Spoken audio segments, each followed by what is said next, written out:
Home sweet home, Sherry.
You're not obliged to be here, Sherry.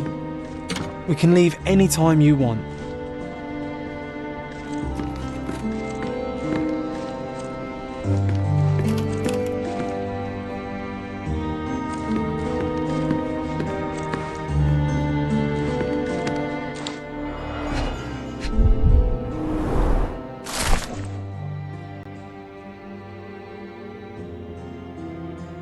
It's a strange feeling to read about my father's death in the newspaper. I can't recall anything except the deep feeling of loss. You were too young. It happened before we even met. It's so sad. I'm sorry. This room always reeked with an acrid medicinal stench. And here is the reason. It reminds me of my mother. Looks like it was damaged by a blunt object.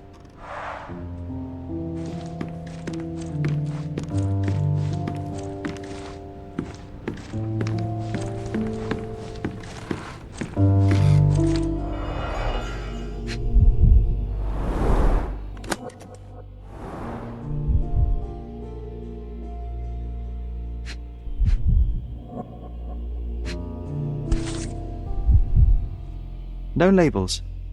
I doubt it ever had one.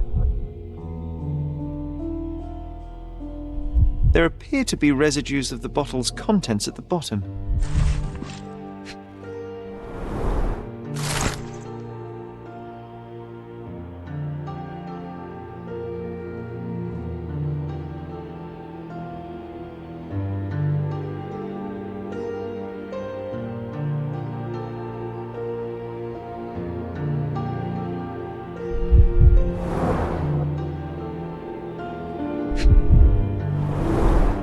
Do you think the doctor could have used these tools here?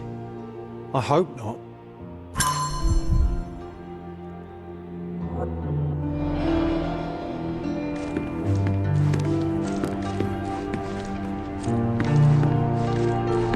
My mother loved flowers. They made her smile. I remember we would bring a new bouquet every week to make her a bit happier. That's why we collected all the violet flowers we could find on the island. You're not obliged to be here, Sherry. We can leave... Oh, I would love to take a bath right now. Not this one. Surface corrosion suggests it was prone to extreme temperature fluctuations. For medical purposes, I suppose.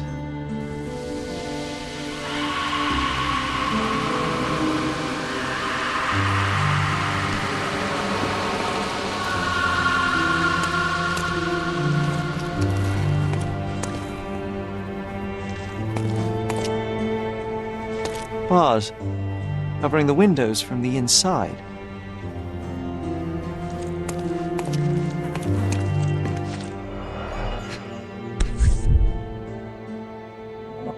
Seems this was the most frequently used medication.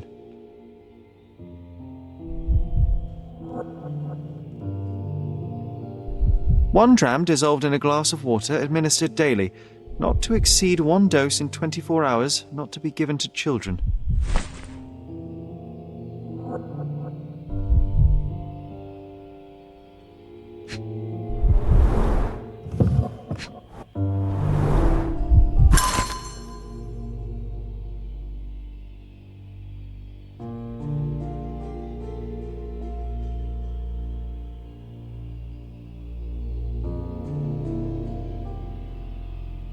Oh, it brings back some memories.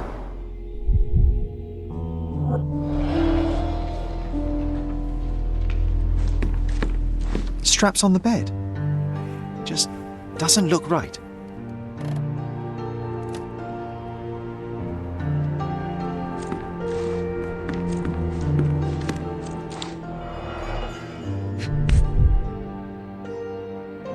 This picture was drawn by my mother. I recognize her hand. There's a date on it, 8th of December, 1868.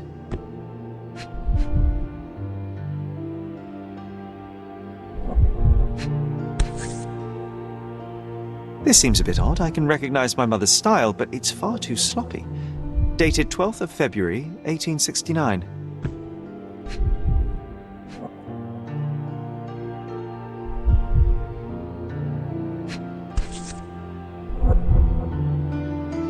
It's difficult to tell what this is meant to represent. There's no date at all.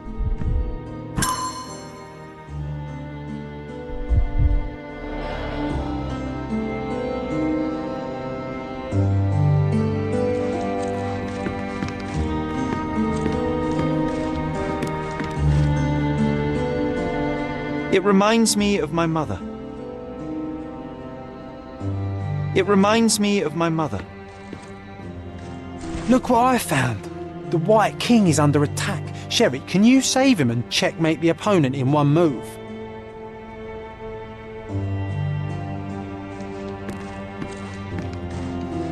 You're not obliged to be here, Sherry.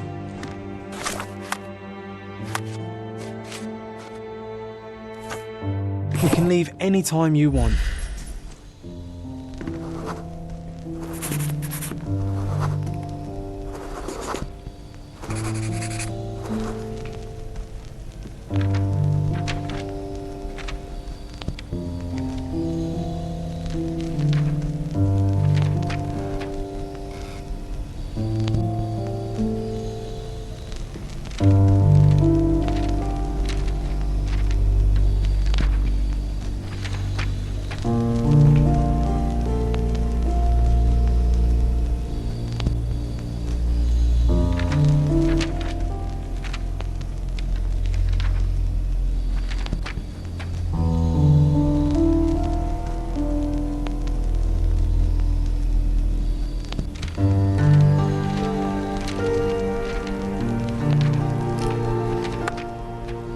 Oh, nice move. You saved the king and checkmated the Black King with the rook.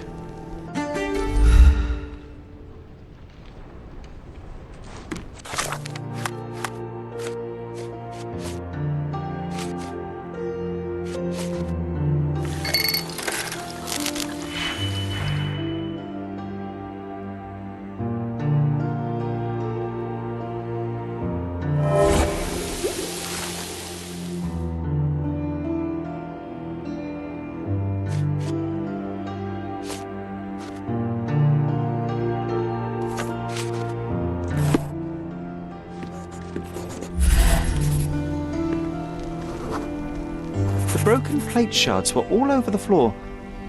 Mycroft had to change his suit as the one he was wearing was completely stained.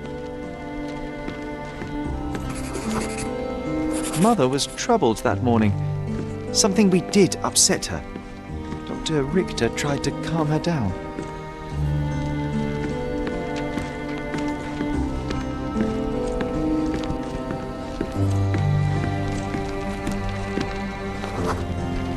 We had to put the tray with Mother's morning tea down, but why?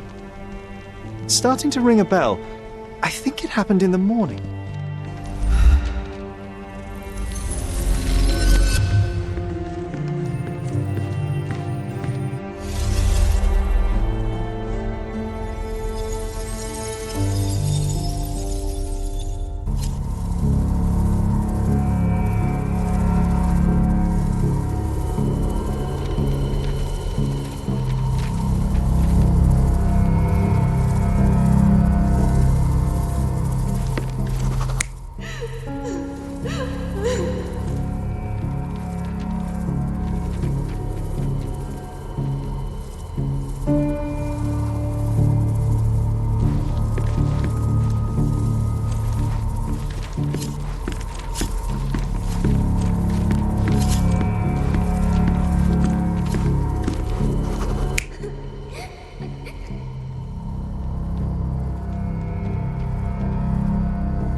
not even trying, Sherry. Concentrate.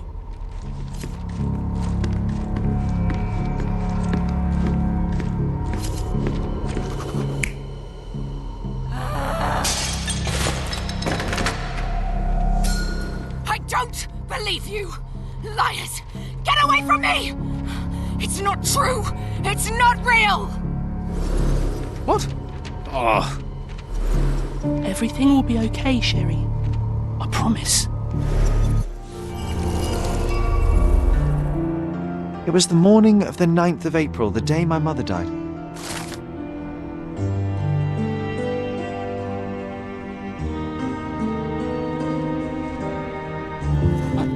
My mother, she was not just ill, but had. God have mercy. I'm sorry. That explains why you locked the memory away. There must be more, John. That was the morning of her death. I need to know what happened. Every time you... I just don't... Please, Sherry, leave it be. Just breathe, John. You know that I cannot leave the last stone unturned. We are so close.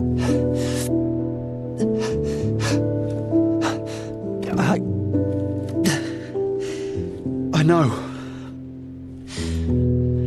But can we at least leave it for another day?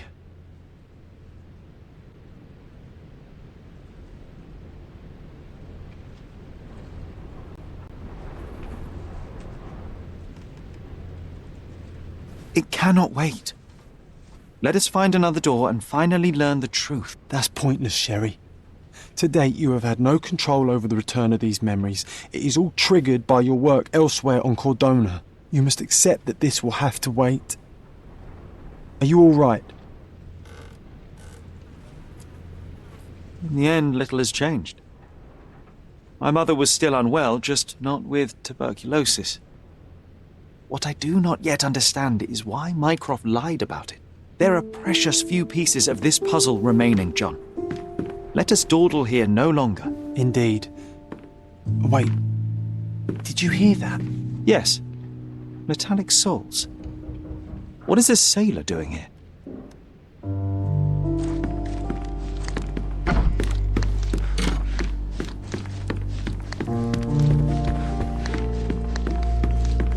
Sherlock Holmes, isn't it? I was looking for you. With whom do I have the pleasure of speaking? You could call me your new game. The rules are simple. I have something for you, but you alone must work out what that is. And that something is my prize, I suppose? You're a fast learner, sir.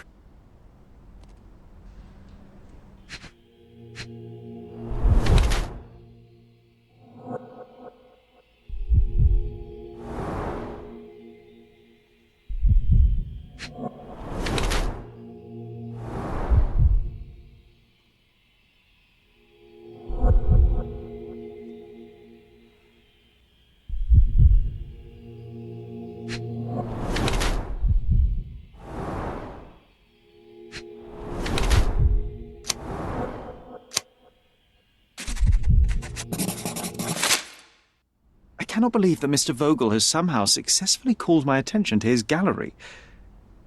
You're here with an invitation to visit it, obviously. My word, you are fast, Mr. Holmes. Could you explain how you came to that conclusion? Of course. Explanations are my favourite part of any conversation. Hands without any sign of regular physical activity, in contradiction to one who would most usually wear such a uniform. The paint in your hair is pink. I don't know of any military service that paints their ships pink, unless they have launched a new fashionable fleet. A sailor with the soul of an artist? I would suggest rather a gallery employee disguised as a sailor to mislead me. How many artists on the island know where I live and of my passion for deduction? Werner Vogel is clearly at the top of the list. And you've been attempting to conceal something square-shaped within your pocket. An invitation, I suppose. An invitation to Mr. Vogel's gallery. That was remarkable, Mr. Holmes. Mr. Vogel was right about your genius. I think he may have even underestimated you. This is your invitation. Please tell Mr. Vogel that the seed has been planted. He asked me to tell you to do so, if you win this little game. Farewell.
Mr. Holmes, you came. Oh, how kind. Though now, of course, I realize it is because of my game, not the works on display. It needn't be one or the other. Your man's disguise was easily debunked, Mr. Vogel, but I shall admit that you planted in me the seed of curiosity. Ah, terrific! I had no doubt you'd put the pieces together. Let us call it an opening gambit before the real game begins. So, this little game of yours, what's it about? An enigma to solve. A locked area in the basement with no windows found brutally vandalized. I have no clue how it was possible. What about this intrusion? What happened? Last night, I was about to leave the gallery when I heard a noise downstairs. I went to the basement, but I didn't see anything out of the ordinary. It was admittedly a rudimentary inspection. It is not uncommon to get rats down there, so seeing nothing of note, I left and locked up the building. When I returned this morning, alas, I discovered that part of the exhibition had been torched, and there was no sign of the intruder. The mystery being, of course, that all the doors to the gallery were locked exactly as I left them. And the door to the basement is the only entrance? Correct. Tell me you're not intrigued.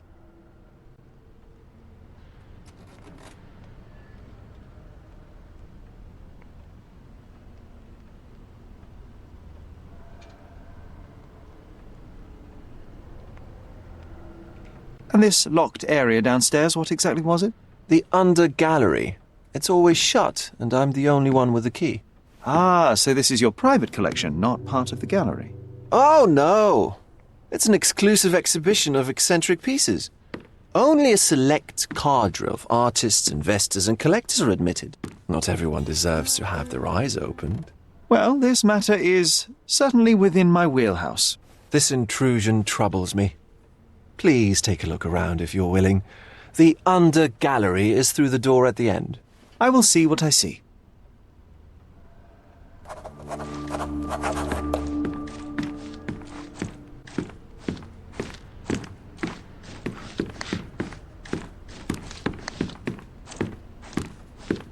I wish I could show you the gallery under different circumstances, but life is beautiful in its unpredictability, isn't it?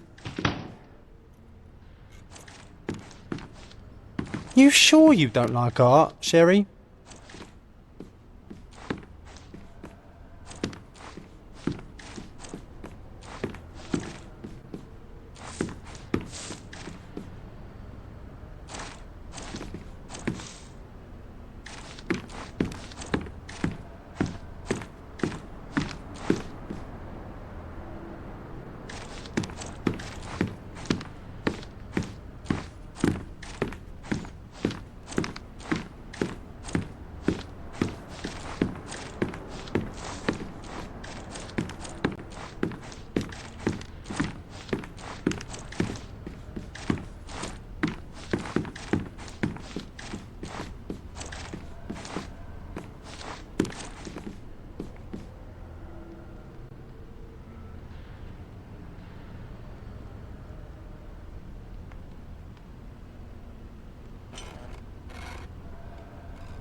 Back home, we've got a taxidermist.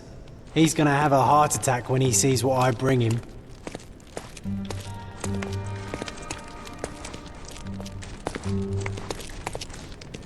Back home, we've got a taxidermist. He's gonna have a heart attack when he sees what I bring A him. simplistic attempt at provocation.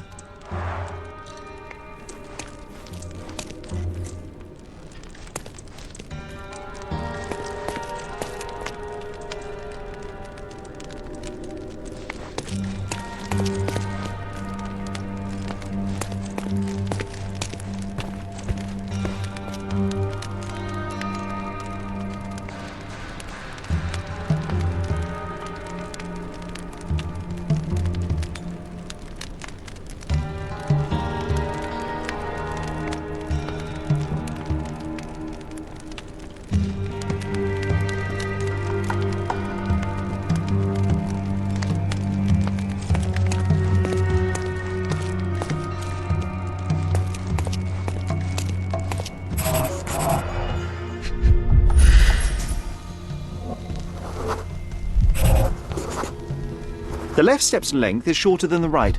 It indicates that the walker was lame.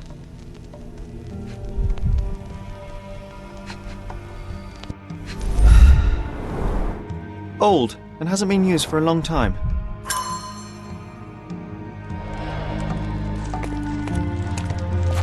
Closed with a metal bolt.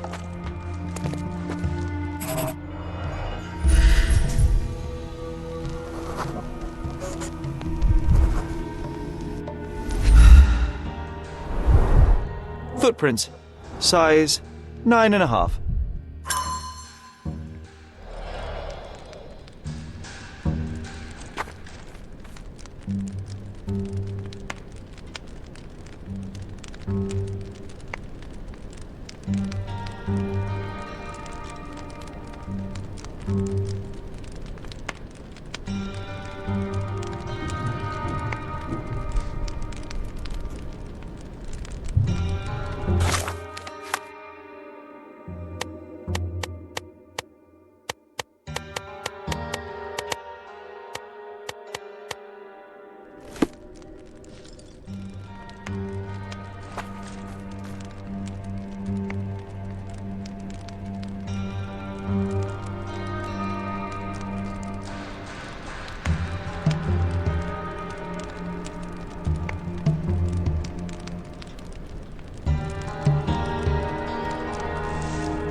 A handprint of the thing from another world.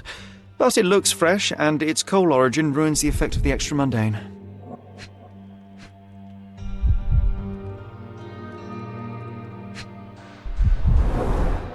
Sherry, how about some company in that dreary chamber of yours?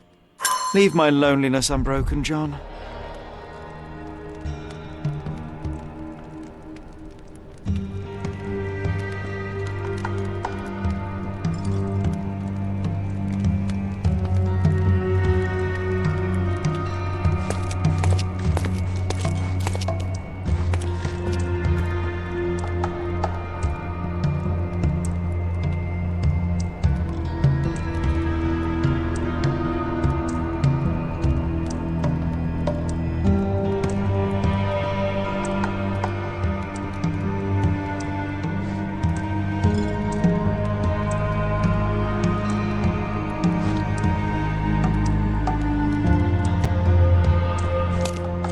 Sodden and mould-ridden, one presumes deliberately.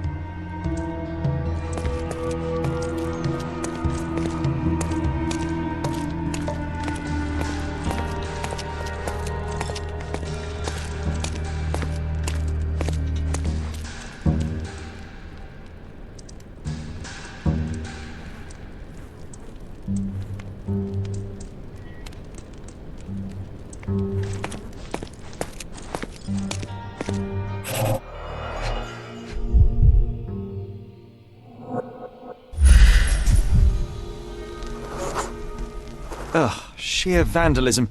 Only an ignorant person could do such a thing.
A Malpow butt.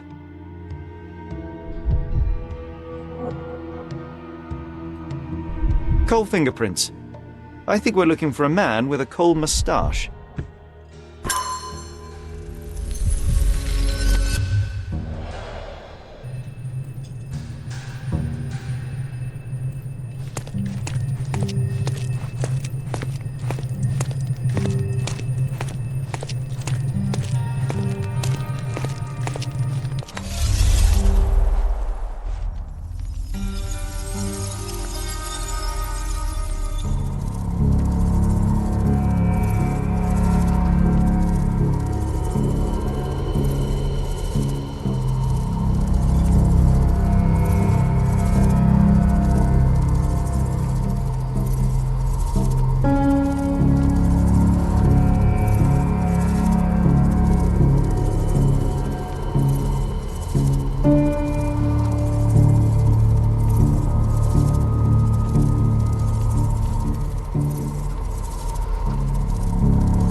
The intruder entered the basement through the coal chute. He used a magnet to open the hatch bolt. He accidentally pushed a shovel to the floor. Vogel heard the noise. At the sound of his approaching footsteps, the intruder hid inside the coffin. When Vogel entered the basement, he failed to notice anything strange and left without properly checking. The intruder waited until Vogel had left the caravanserai before burning the paintings in Wilde's room, but the vandalism was a cover for the theft.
The pieces are not what I expected. What do you think my collection is about?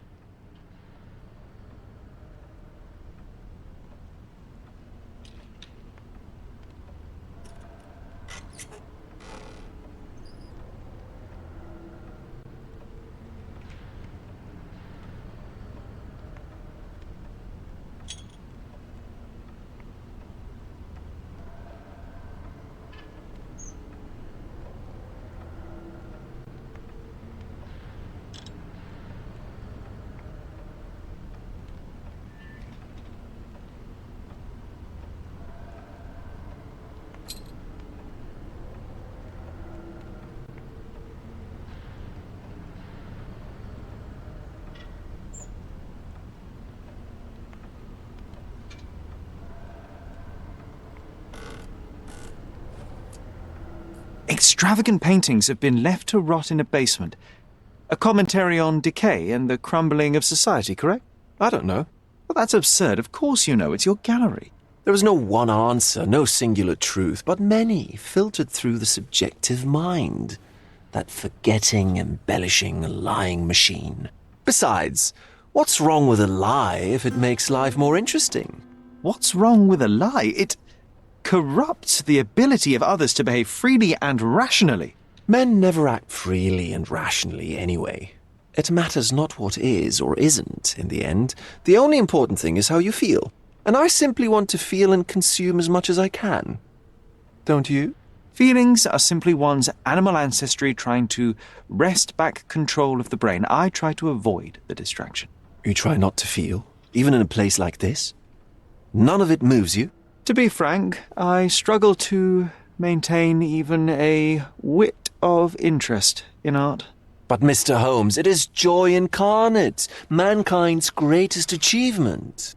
Mankind's highest achievement above all others is objective and rational thought. I see then why you dislike art, for it means whatever you want it to. Or perhaps, Mr. Vogel, I was lying. Aha. Mr. Vogel, my investigation has revealed that the intrusion was not merely vandalism but theft. The limping visitor left your place with a canvas. That's very impressive.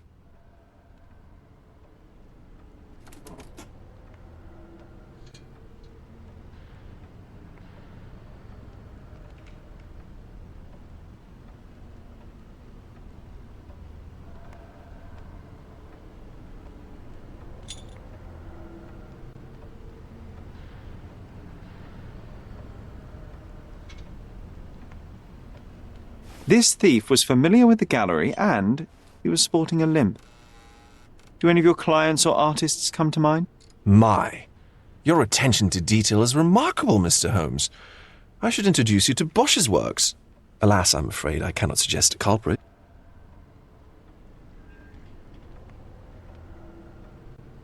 The fire was a clever attempt to hide a stolen painting, even if it didn't fool me. I found the remnants of an empty frame in the pile of ashes. The canvas had been removed. Do you know which paintings in the Wild Room may have interested a thief? Were any particularly expensive? Those pieces belong to a well-known artist named Boniface Mercurio. They're controversial, but not of a notably high value. The intruder entered the basement through the coal chute. He used a magnet to open the latch and dislodged the shovel while doing so. That's the noise you heard yesterday. When you went downstairs to investigate, he hid in the coffin. It seems I should have checked the space more thoroughly. There's something more, is there not? I can see it in your eyes. Indeed. There is another intriguing angle. I recently received an anonymous offer for one of Mercurio's works. The sum was more than fair, and indeed could have saved Mercurio from his artistic poverty. But he declined it. Was it a performative whim? Some artists lionize pain and hardship as if their work would be worse after a meal and a hot bath. I cannot tell. But not only did he refuse the deal, he insisted on displaying the painting in the public space. I was hoping to change his mind, but artists are a special breed of stubborn.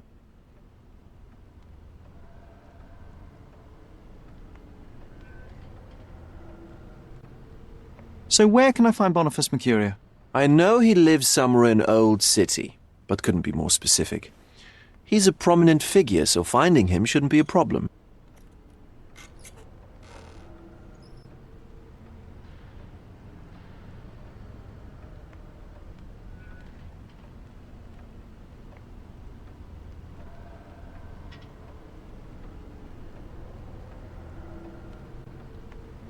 What was depicted in the piece?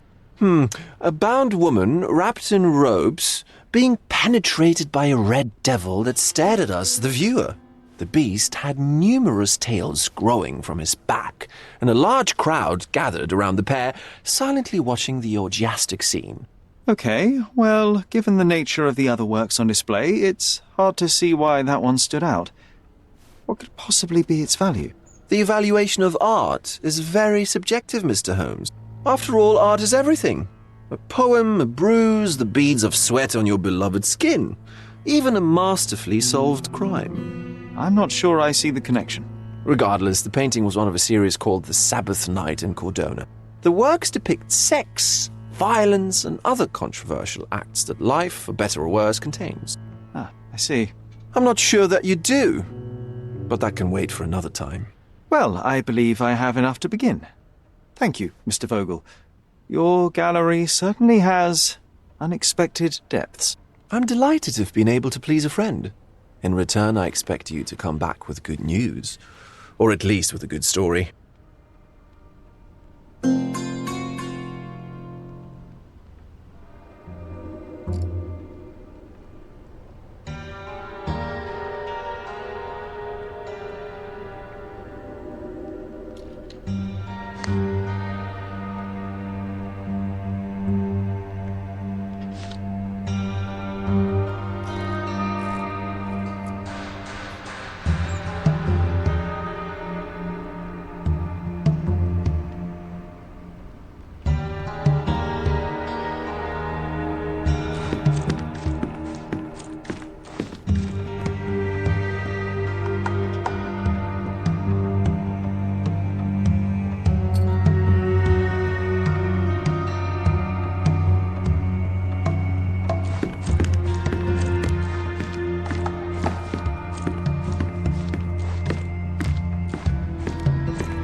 Excuse me, young man. Where do you think you're going? Greetings, ma'am. I'm looking for the... I don't care who you're looking for. You shall not pass. No visitors allowed. I wish to buy a painting from Mr. Boniface Mercurio. Is he... Dearie, tell me, because old age has made me blind. Did someone write Information Bureau on my forehead? Because I'm not here to answer your questions. Entry is for residents only. If you aren't a resident, please leave, or I shall report you to the police. No visitors allowed.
Do you know anything about this?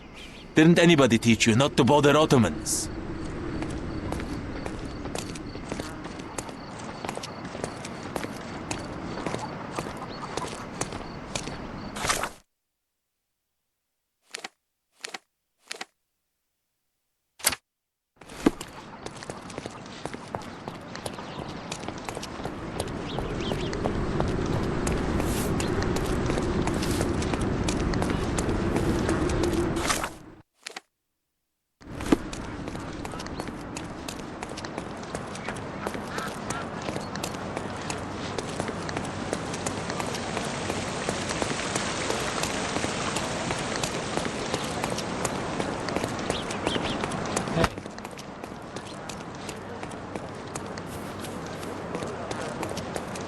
Don't pass by. Welcome, welcome. Decorate your house in Oriental style. Let's pick something that suits you.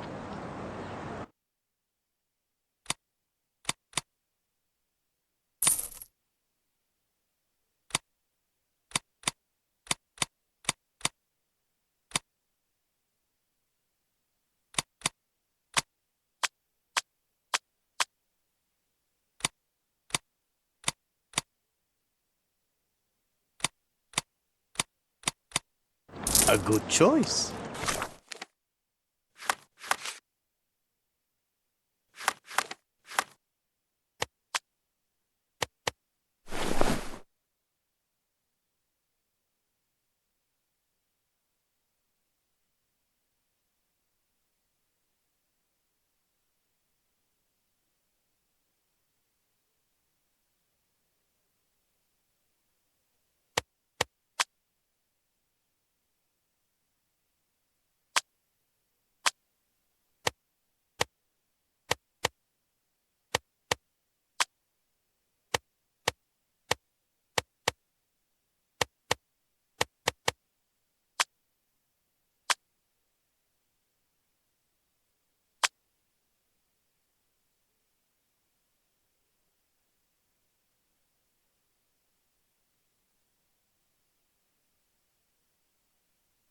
A good choice indeed.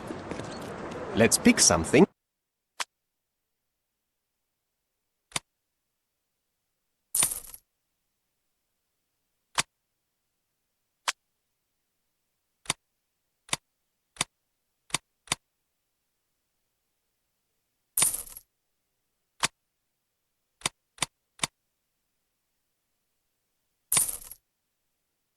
A good choice. A good choice indeed. Don't pass by. Welcome, welcome. Don't miss out on the bet. Merhaba. It's a good day for a purchase. May your purchase bring you joy. I'm afraid I have nothing to offer, except my company. Don't pass by. Oriental Welcome, rugs at a good welcome. price.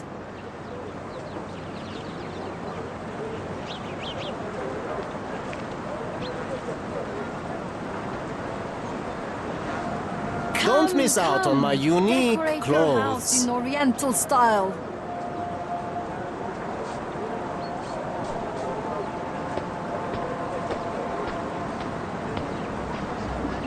Don't miss out on my unique Come. clothes. Decorate your house in Oriental style.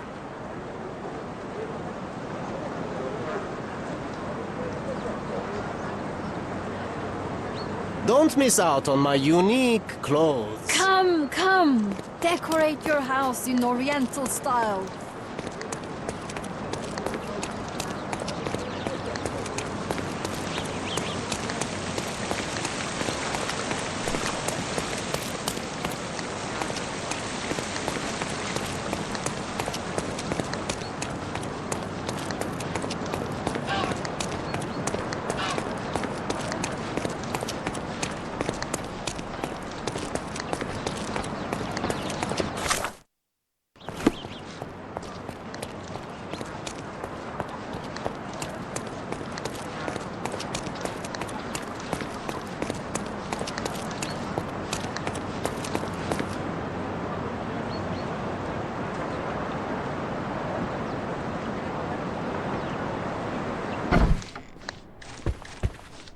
Boniface, sweetie.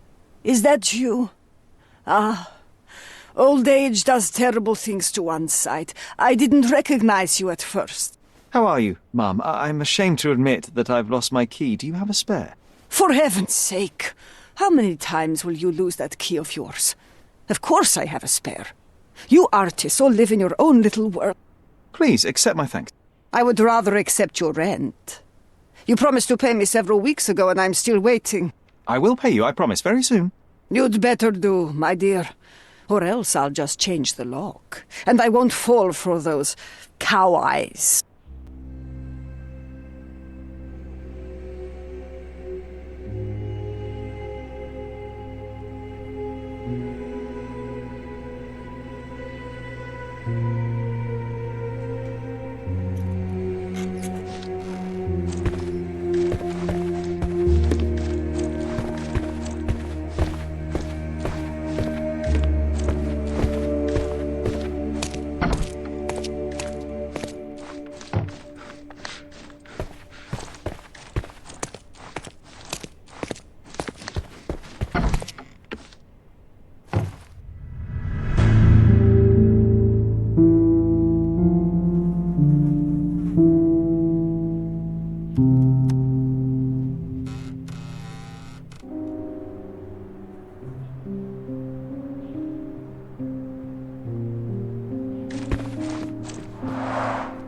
The blood has dried.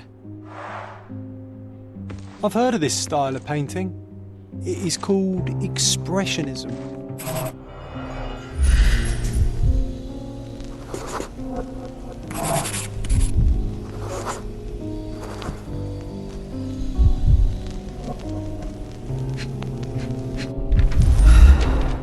I wonder where he got that fancy camera. Despite the overall tendency towards mess, you cannot sit with the drawer pulled out like this. Someone left it after searching. It appears the wine was truly awful.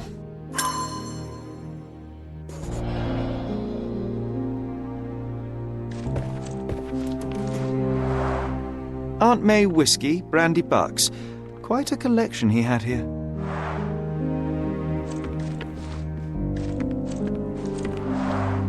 The chest has been searched.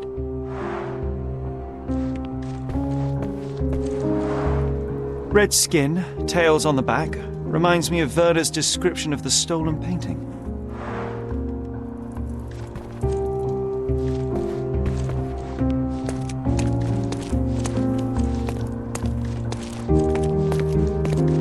The photograph was not pulled out in time. Such a waste of material.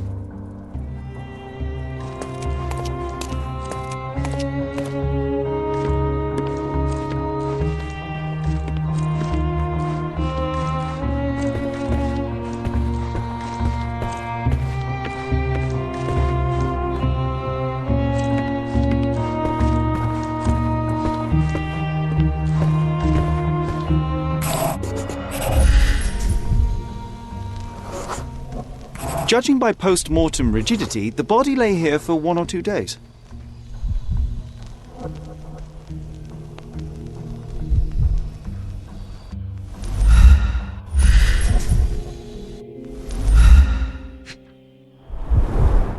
The wound is precise. It was inflicted by a razor or a knife. Soaked in blood. It seems as if the puddle of blood was here before the rags.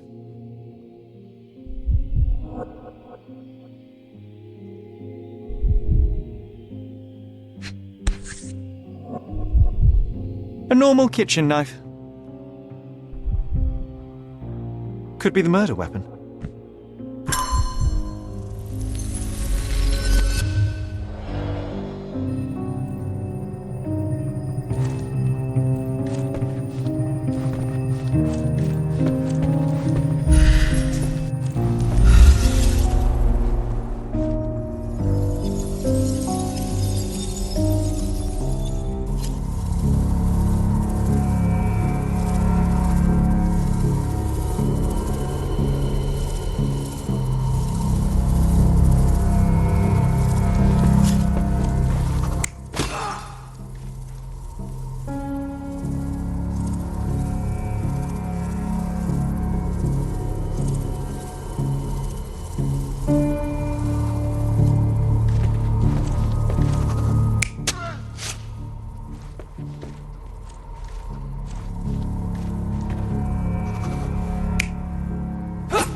You're not even trying, Sherry. Concentrate.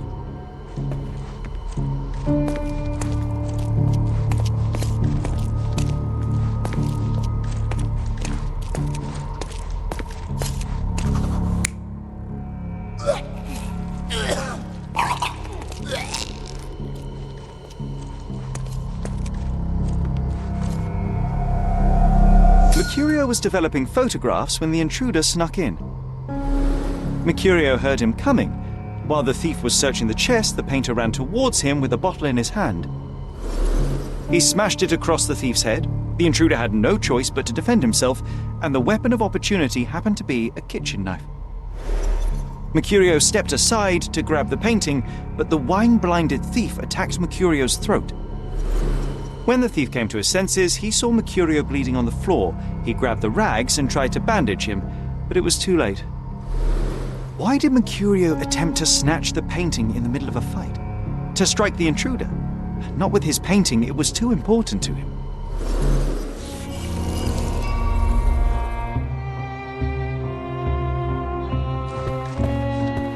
It's time for some chemical magic, John.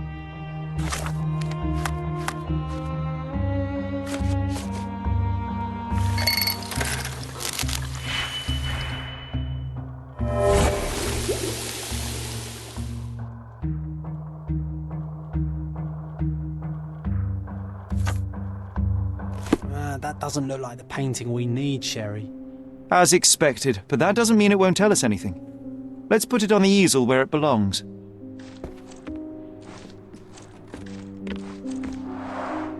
I guess this is his most ordinary painting.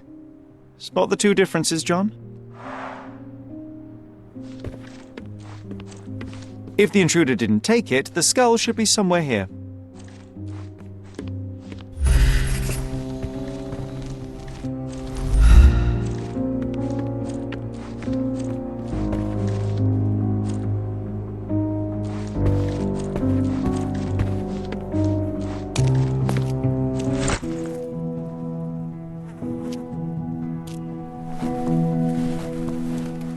Monster was actually a man. Poor girl. John, you ought to be thrilled. We are now hunting the devil himself. What were you saying, Sherry? I was too busy sketching the scene, you know, crimes and such like, daily routine. Did you find something? A photograph. It depicts a man in a red suit with tails sprouting from his back and multiple people in masks watching the scene. It all adds up. But the act of love, it wasn't given willingly, John. It was a violation. And the girl, she was with child. Give that to me now. Did you recognize someone? No. Although the victim is not from Cordona, she is African. Look at the ritual scars on her face. Get that image out of your brain. You have to continue the investigation. I must speak to the landlady. Perhaps she saw or heard something. Sherry, you cannot tell her the truth about Mercurio. It will hurt her. John, that's illogical. Sooner or later, she will come here and discover a corpse, and I still need to talk to her. Just avoid mentioning corpse, all right? Stick to the character, tell her to call the police. I'll take that into account. And wait here. I've redrawn the people in the photograph. Now you can proceed with your investigation without those horrific details.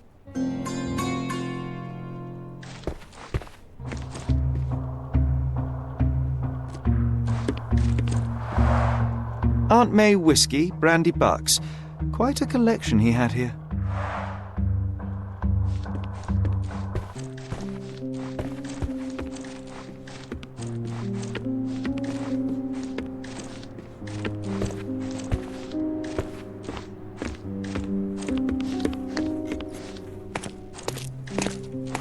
The photograph was not pulled out in time. Such a waste of material. Look at this, John. Isn't it our stolen demon?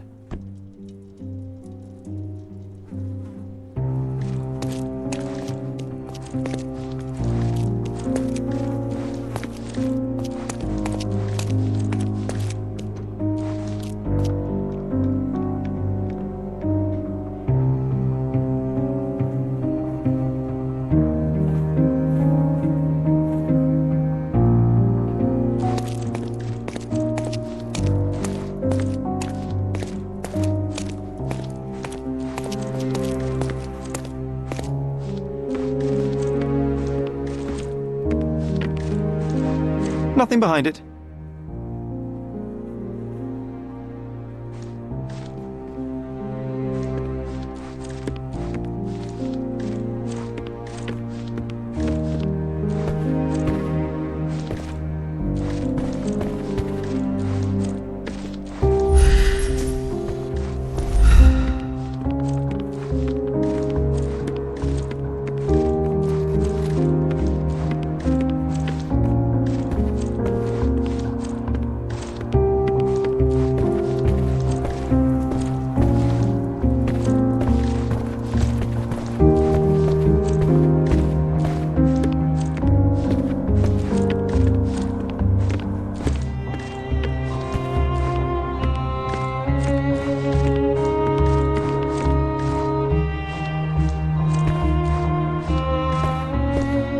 Nothing behind it.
What's wrong, dear? You look like you've seen a ghost.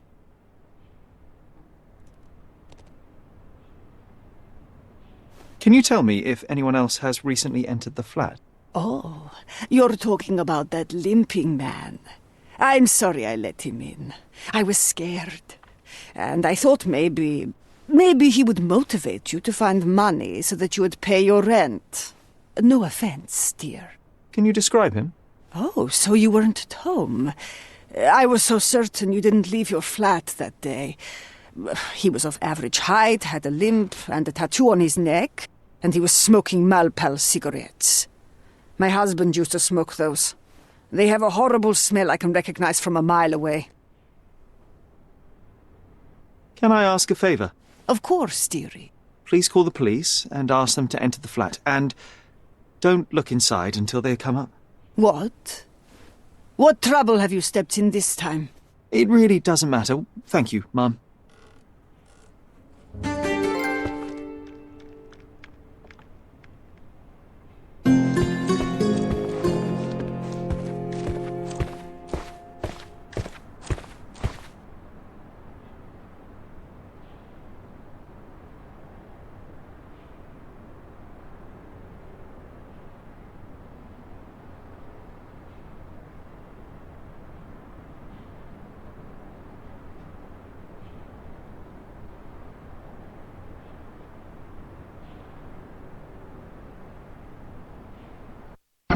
Phew, Sherry, that was close. But you did everything correctly. Now, take off your outfit. I can't let you walk around in a dead man's clothes.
Can I ask you a question? You have a nerve to talk to me. Get back to work.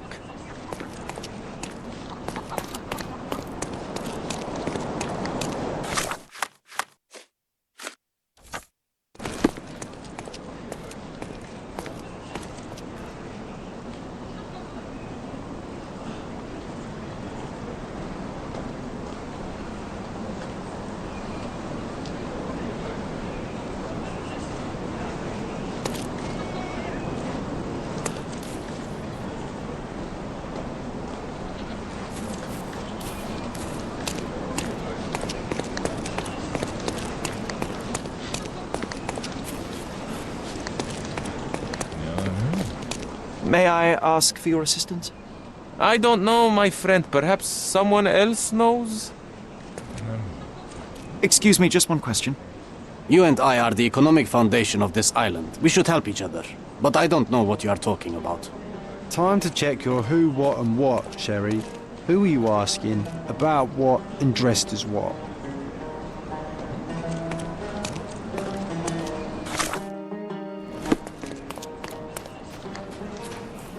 Excuse me, just one question. Sorry, pal. I can't remember.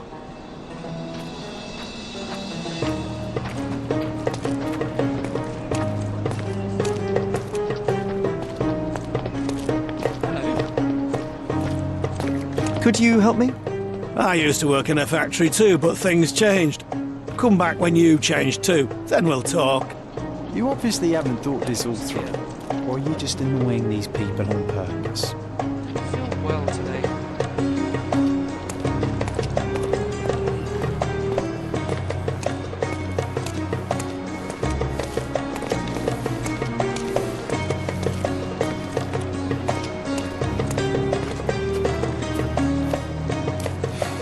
Excuse me, just one question. I have no idea why you think I could help you.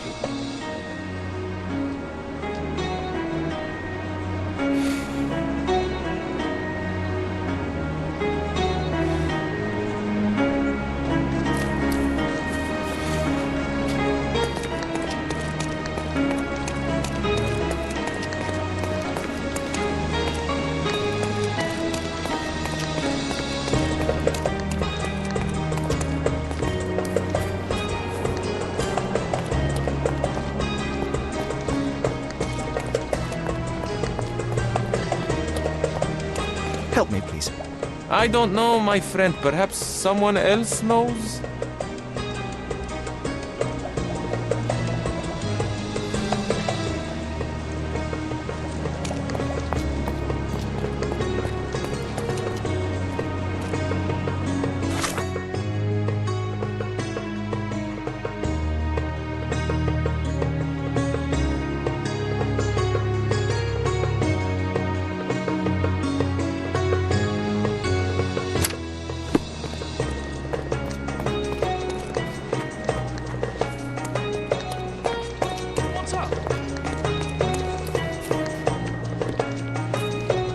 Are you able to help me? You and I are the economic foundation of this island. We should help each other. But I don't know what you are talking about.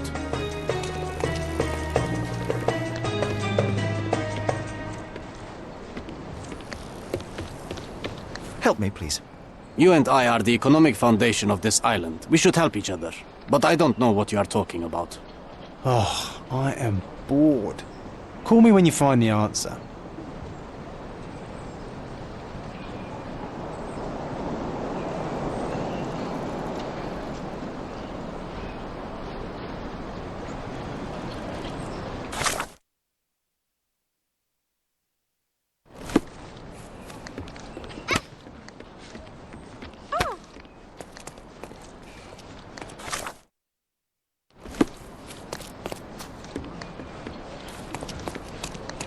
Help me, please.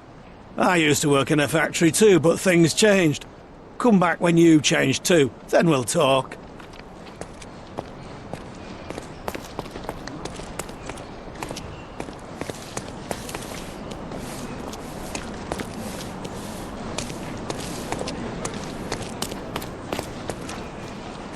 Can you satisfy my curiosity? Go back to work. I'm not answering your questions.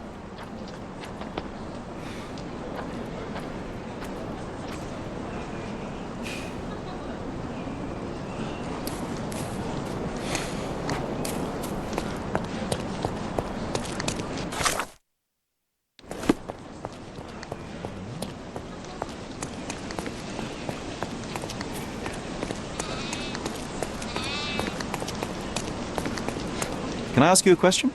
You know nothing of life. Deal with it by yourself.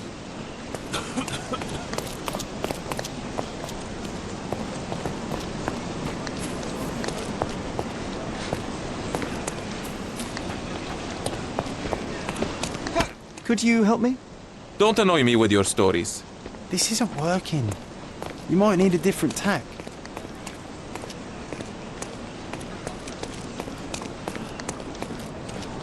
May I ask you something? You know nothing of life. Deal with it by yourself.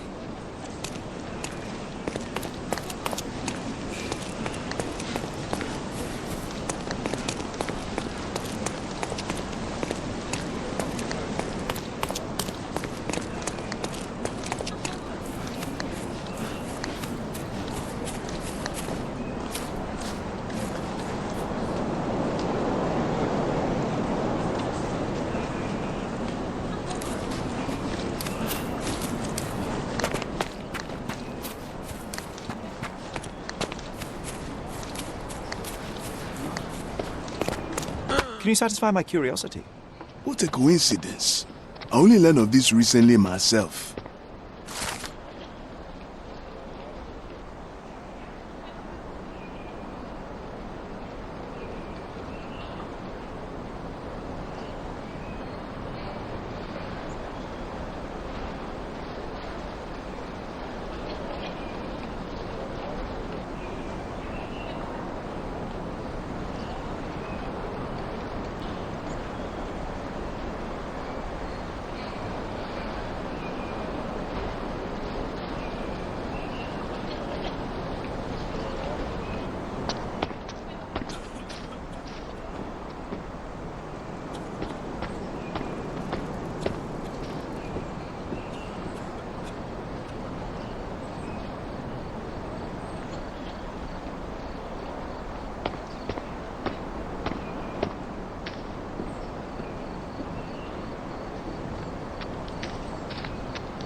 Beasts!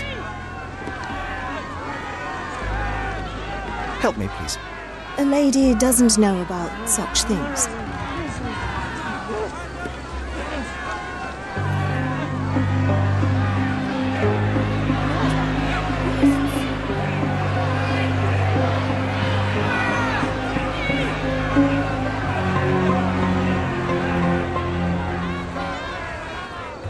Murder! Beasts! Murderers! They're completely livid.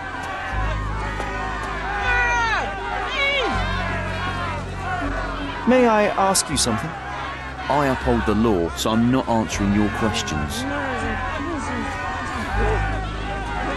Sir, this place is off limits to the public.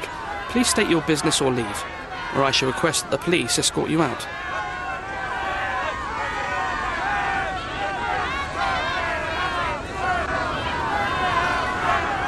My name is Sherlock Holmes. I'm a private investigator. I'm looking for a witness for a case. A private investigator? Really? Even so, you're not authorised. I can't let you in. And you are? I'm Ronald Harlow, here to handle the refugee situation on behalf of City Hall. I'm the acting supervisor here, so I have full authority here to ask you to leave, or I shall order the police to detain you for trying to pass the blockade. Please, step back.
What about the murder that this crowd keeps shouting about?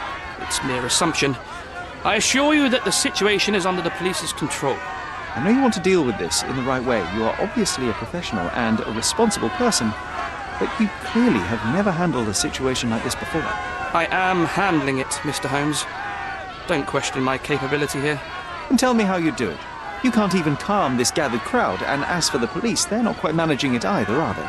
You consider yourself a problem solver, but until today, you've been solving problems sitting at your desk in a dark corner of a city hall room. Here, you need a more practical approach. What are you driving at, Mr. Holmes?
I can help you to handle the situation if you're truly interested in solving things quickly and quietly.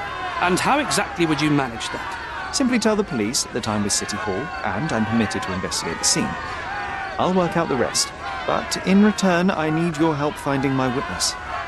She's a young refugee. She's with child or was with child recently.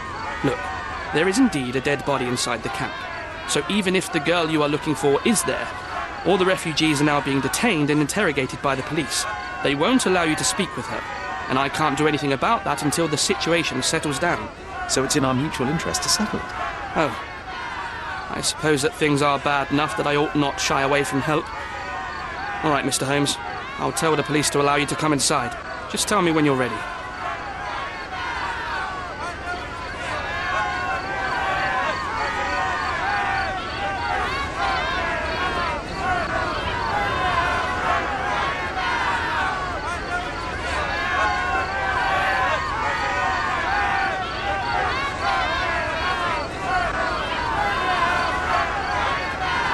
Mr. Harlow, how did the refugees end up here exactly? Oh, so you're not from around here yourself? I've been away for some time, but I read the papers. Yes, this whole story has been in the papers for almost a year now. They were smuggled to Cordona on a ship from Africa. Smuggled? Then why didn't you deport them? The smugglers managed to sneak them to shore and hide them inside an abandoned warehouse. When the police raided the warehouse and found the refugees there, the ship was already gone. We aren't even certain as to which ship it was. We have busy shipping routes with other colonies these days, you see. So you decided to lock them up under a bridge? There was no other option. We're still trying to work out what to do with them. I only hope we'll find a humane solution. and not put them on a raft and float them out to sea. Mr. Harlow, what exactly do you do here? What are your responsibilities? What I do and what I am responsible for are two different realities, Mr. Holmes. On paper, I am in charge of the camp territory, security, provision, and the refugees in general. What I actually do most of the time is knock on every city hall door trying to obtain some funding, or at least rations for the camp. The police here on City Hall's behalf too? They are, minus those who came here after the body was found. The governor won't let the refugees disperse into the island, so there's a significant police presence guarding the camp. Naturally, they answer directly to the police. I have some influence here, but I'm not their direct authority. I'm ready to take a look at the scene. All right. Go inside the camp and find Inspector Tewkesbury. He's the officer investigating the scene. Tell him I sent you. Say you're an independent expert from City Hall. He'll fill in the details for you. I'll find my way with words. Thank you, Mr. Harlow.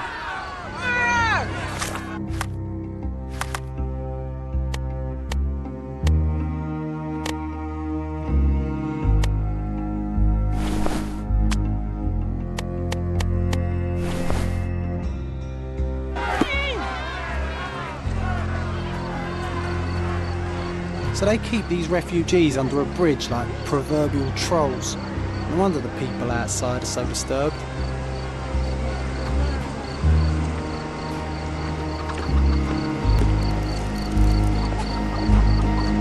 Who the hell are you? How did you get in here? Mr. Ronald Harlow let me in, sir. I'm Sherlock Holmes, a surveyor of refugee affairs with City Hall. You're Inspector Tewkesbury, I presume? A surveyor? What does that even mean? In short, I've been sent to conduct an extensive report on the incident for the Colonial Office and to assess all the damage inflicted on state property. Got it. Another paperworm sent to count money and get food for archive mould. Go on, look around, but don't make yourself too at home. As if I didn't have enough problems before you appeared. Could you first tell me what happened here? What happened? People from the bridge above the camp heard a woman screaming and saw a mass of refugees attacking a man. Clearly not a refugee. When the camp guards came by, the man was floating in the sewage canal with a knife in his chest. Bam. A murder. Big news for Cordona. I'm sure. Thank you, Inspector. And none of the refugees were harmed? One fellow was cut. He's lying over there near their kitchen. He's in a bad way. You mentioned a woman screaming who attracted the bypassers on the bridge. Was she harmed? No, she's all right, but perhaps the whole debacle started because of her. She started wailing and the refugees stood up for the girl. And where is this young woman now? Back there in the shacks, same as the rest of the refugees. She's been questioned by my men, but she's just some refugee girl. Can't understand much English. Did you learn anything about the dead man? The fellow looks like a thug. I've had dozens like him fished out of the sea over the past 20 years. Ever since these refugees arrived, there have been people on Cordona with bad blood in them. My best bet is that this thug had something against them too. And no clue as to his identity? He had some items on his body, but nothing to indicate who he was or where he was from. I think I should catalogue his possessions in my records. Go on. They're on the table near the body. Do you have any suspects yet? You're joking, right? I've got a whole camp full of suspects. And if you ask me, this bloke had it coming. Better bury him and forget about the whole thing. And now there's a crowd gathered at the camp, and my superiors say we must thoroughly interrogate the refugees. At least those who can understand any English. Do you believe that your superiors wish to get rid of the refugees? I think that both our superiors would rather keep the story quiet. Since that's an unaffordable luxury now, they're looking how to protect their public image. That's why I have to waste my time waiting for my people to turn every stone and befriend every refugee.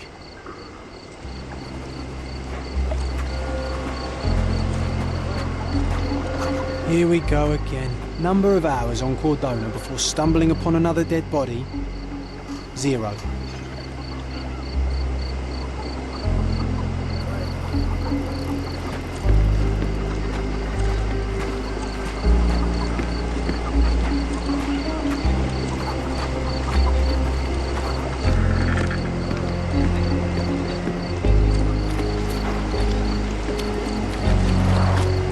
Clearly a left handprint here.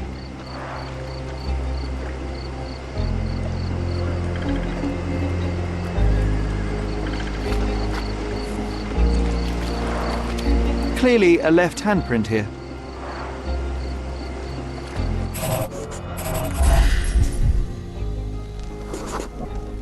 A furrow in the ground. A blood trail leading to or from the canal.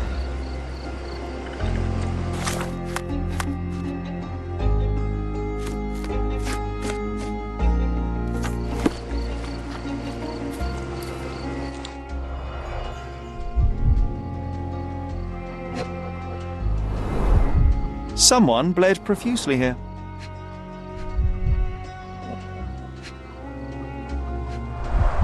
A fresh crack, as if the crate was hit recently.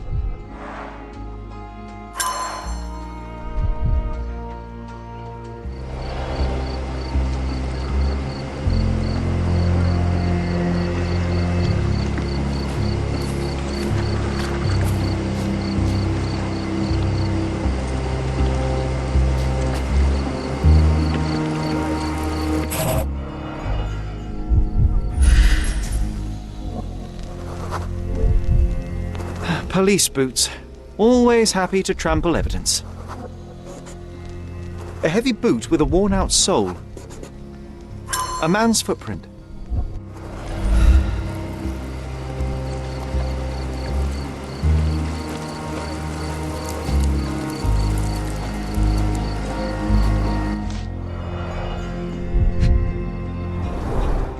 Malpal, soaked with salt water. £1,000. A fair sum, especially considering British currency isn't very common in Cordona. A simple leather sheath. Perfect for a dirk.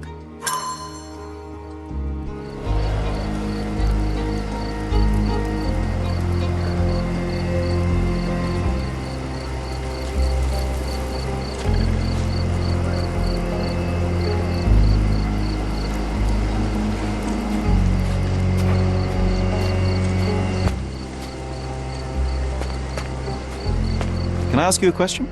Don't think I can help you, lads.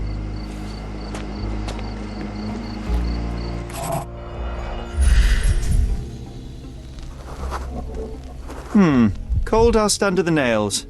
I don't see much coal around here.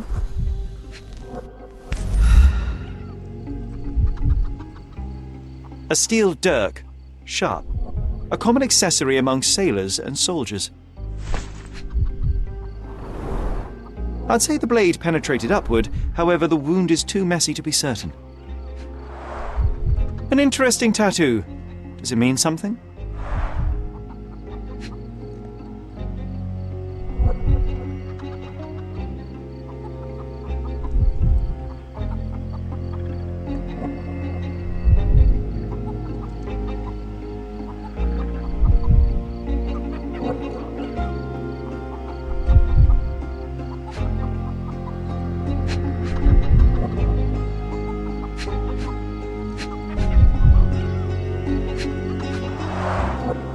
Heavy boots, with one sole far more worn than the other.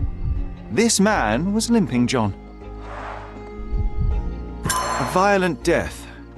This man, limping. Coal dust. I think we're onto something here, John.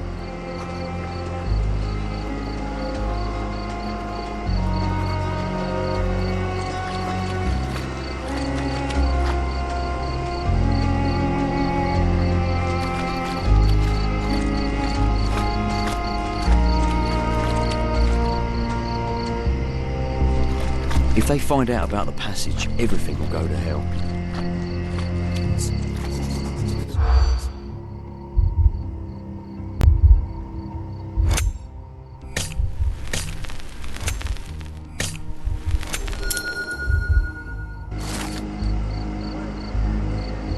Nobody will know anything if you keep your bloody mouth shut. The cop... Sherry, just look at this. Living quarters in a sewer. What kind of a genius bureaucrat came up with this idea?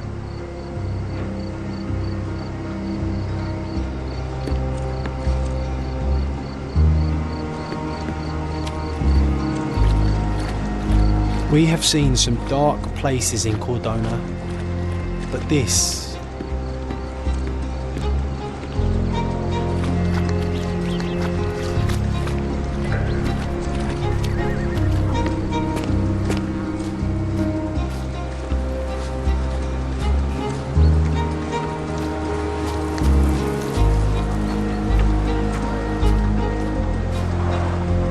carnelian agate beads, a traditional African adornment.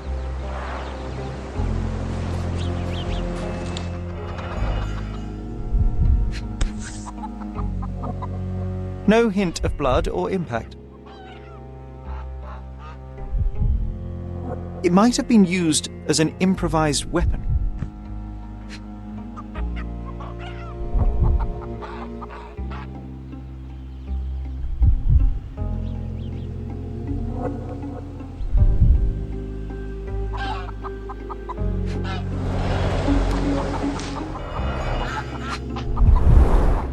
The blood sprayed off the blade after the strike.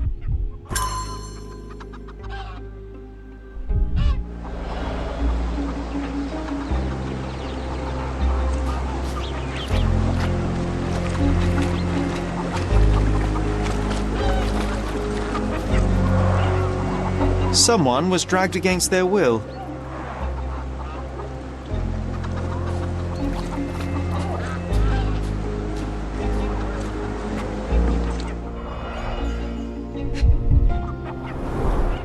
The cut is deep, potentially serious if not treated immediately.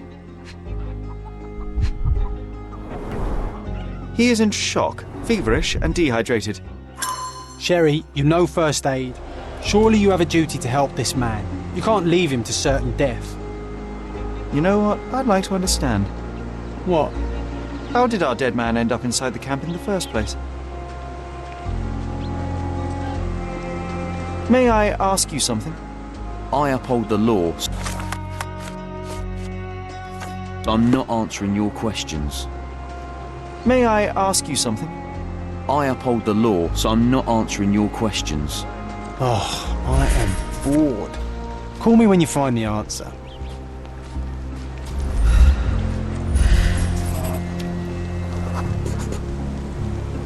It's unlikely anyone could get in or out of the camp by water without alerting the police guards.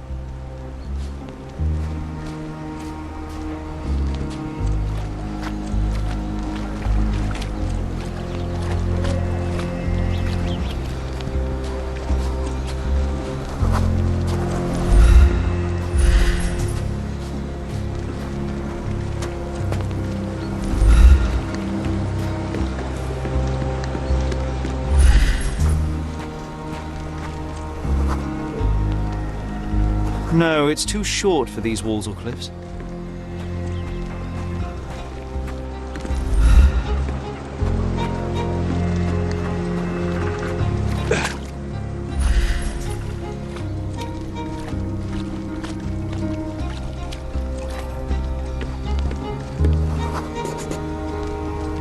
Sealed shut. I doubt our man could get through these grates.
Just washed.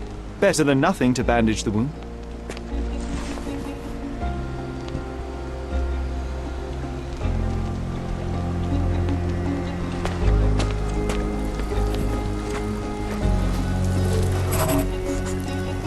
I'll use it to create a solution.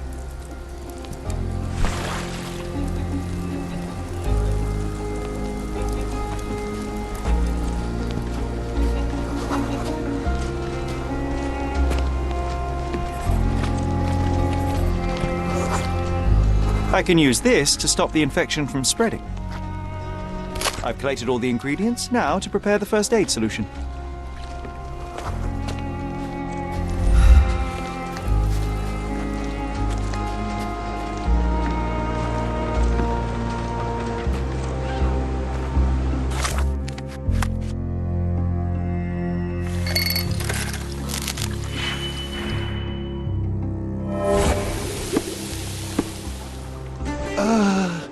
Thank you. This should make you feel better, my friend. Now remain lying down and drink as much water as you can. Well done, Sherry. At least he won't die from the infection.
A single Malpal butt.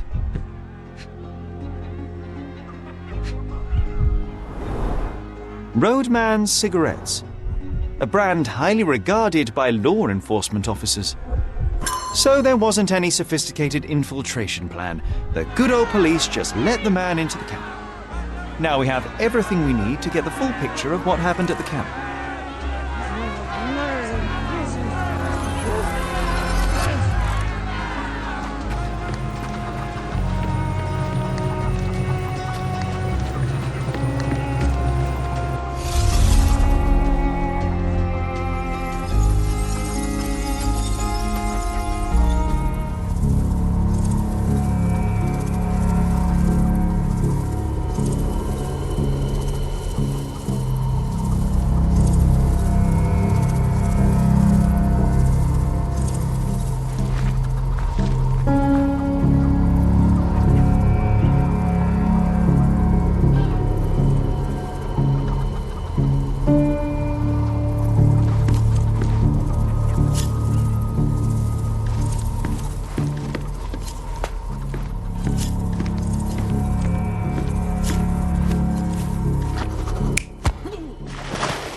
So, we have a thug who came to take a refugee woman with him. She resisted, but he dragged her by force.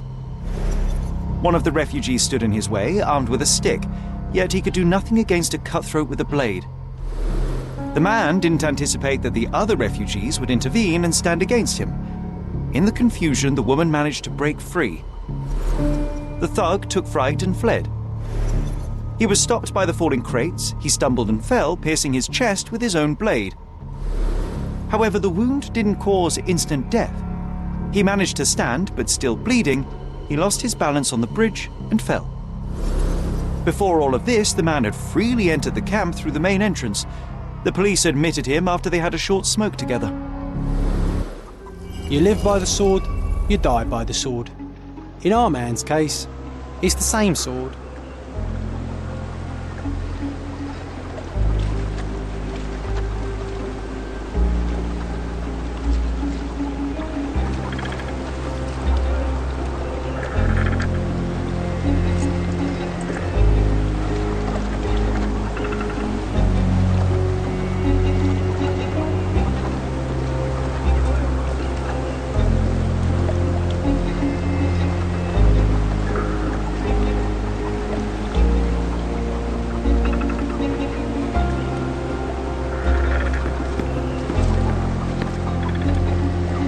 You still here?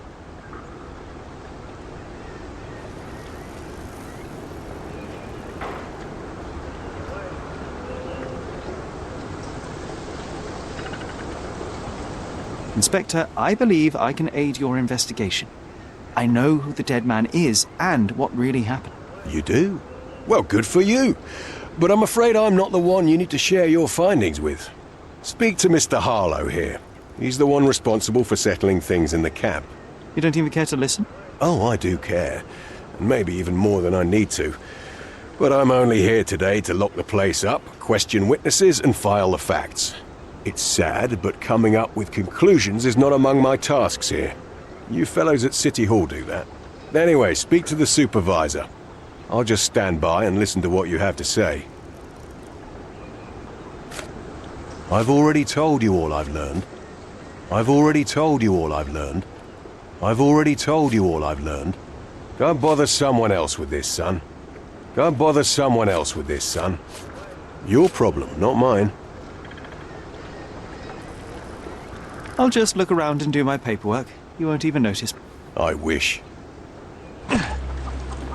Mr. Harlow, your refugees didn't murder anyone. What? Pray tell me what you've learned. All right, listen carefully. This might solve one problem for you, but will create a few more. Oh, well, that's a great start. The man came to the camp intending to kidnap one of your refugees, a woman. What he didn't expect was that the refugees would stand up to protect the woman. A brawl had broken out. In the chaos of it, the man stumbled over those crates and fell on his own blade. How do you know he fell on his own blade? The wound in his chest was inflicted from an unusual angle. It was not an offensive stab, shall we say. The refugees didn't touch him. And judging by the blood at the scene, the intruder managed to raise himself but was unable to walk very far. He ultimately fell into the canal. But how did he sneak into the camp? Why didn't the police see him? And this is where your new problems emerge, Mr. Harlow. What do you mean? You're not a dull-witted man. You know what I mean. There is no feasible way to get into the camp without the police guards knowing of it. The pile of mess I had to sort out has just become bigger, but somehow that doesn't surprise me. Anyway, I thank you for your help, Mr. Holmes. I'll take it from here. Meanwhile, I'll make sure the police aren't detaining the refugees any longer.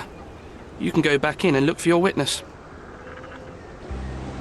You think one small clerk can make any difference in this place? Who knows, John? Just one ill-fitting cog could make the whole machine crumble.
Sorry.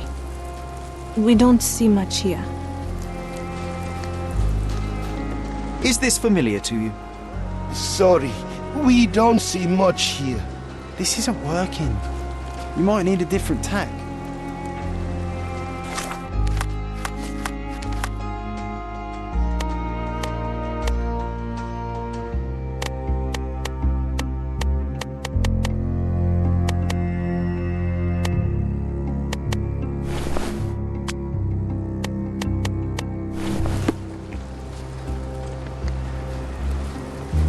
May I ask you something?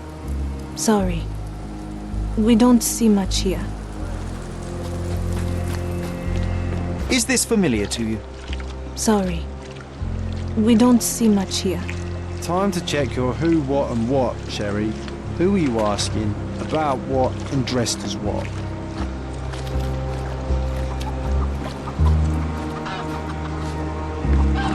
You're the one who tended to our man's wounds.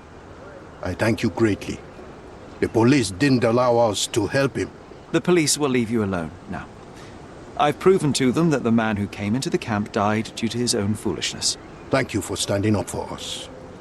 But nobody would help us without a reason. You're here because you want something. Yes, I do. I need to speak with the girl drawn here. The dead man came for her too. He wanted to take the girl away, but we won't allow her to be hurt again. What do you want from Nayla? Nayla. She was hurt some time ago. I'm here to find the people who did this and bring them to justice. And to find them, I need Nayla's help. Will you let me speak to her? Justice. There's no justice on this land. But you helped us, so maybe your words are not empty. You can speak to Nayla, if she wants it. But I will be watching you. Hello, Nayla?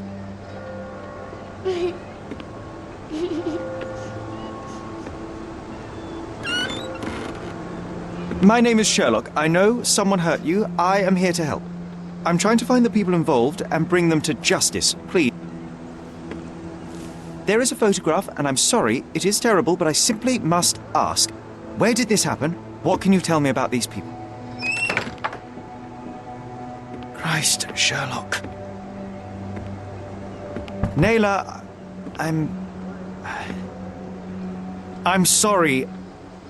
I'm not very good at this. You come here for me, but you are rude and cruel and condescending.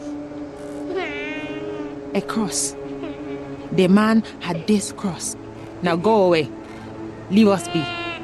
I do not need another white man's help.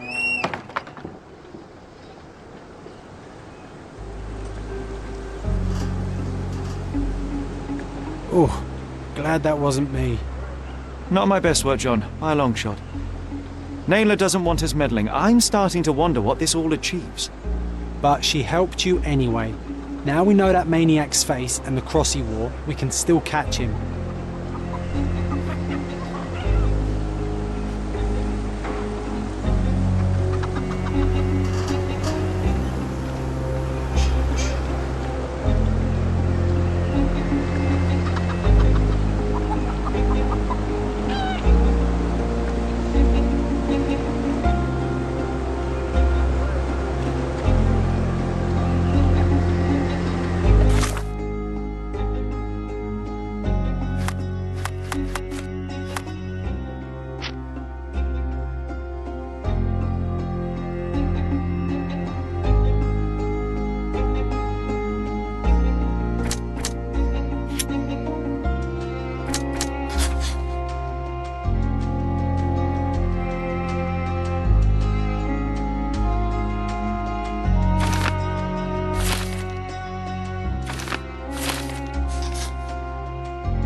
I owe you a lot, Mr. Holmes.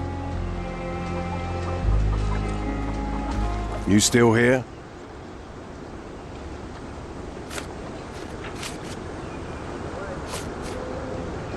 The guards at the sewers were speaking about taking refugees out of the camp. Do you know anything about this, Inspector? Less than you do, obviously. And this doesn't bother you as an officer of the law? I can neither punish them nor put them on the right track, if that's what you're asking. Maybe your friends at City Hall could do something about it, but I seriously doubt that. To be honest, I'm sick and tired of being frowned on for my uniform. If those fine gentlemen you've eavesdropped on are in some shady business, that's on their heads.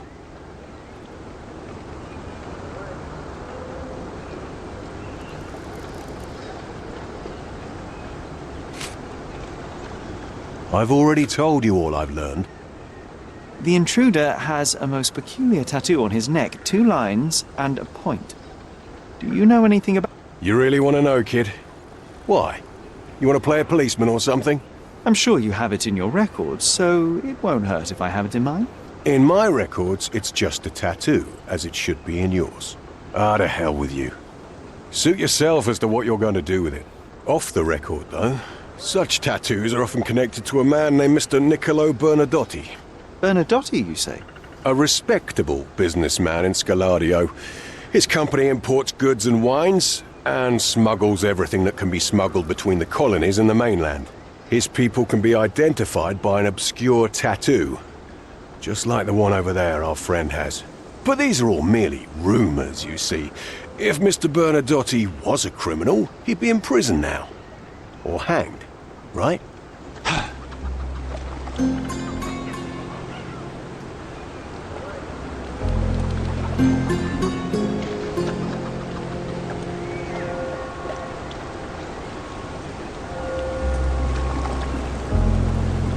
You're disturbing a hornet's nest here, son.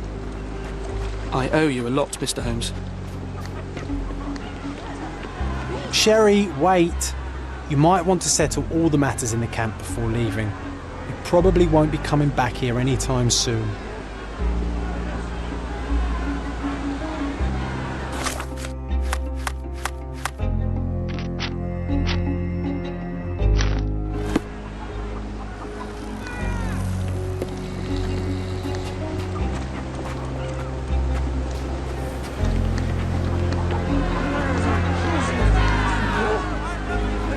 Who isn't allowed to visit the crime scene these days? It's a shame we didn't learn more about that scheme the guards were talking about. The corruption in Cordona flourishes once more. We simply don't have time for this, John. We need to proceed with the case.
You're disturbing a hornet's nest here, son. I owe you a lot, Mr. Holmes.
It's a shame we didn't learn more about that scheme the guards were talking about. The corruption in Cordona flourishes once more. We simply don't have time for this, John. We need to proceed with the case.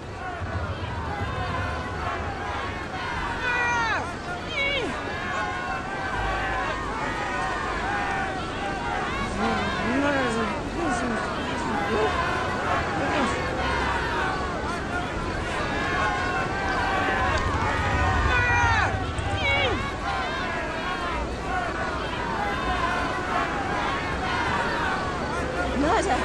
Beasts!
You're disturbing a hornet's nest here, son.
Who isn't allowed to visit the crime scene these days?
Is this familiar to you? They often take us from the camps to work. Most don't mind, though. It's the only way we get a glimpse of freedom. So there's a smuggling ring in the camp. This wasn't the first time that someone freely entered the camp to take a refugee out. At least it was certainly his last time. My gut tells me that we'll learn more about this ring when we find out where the thug came from.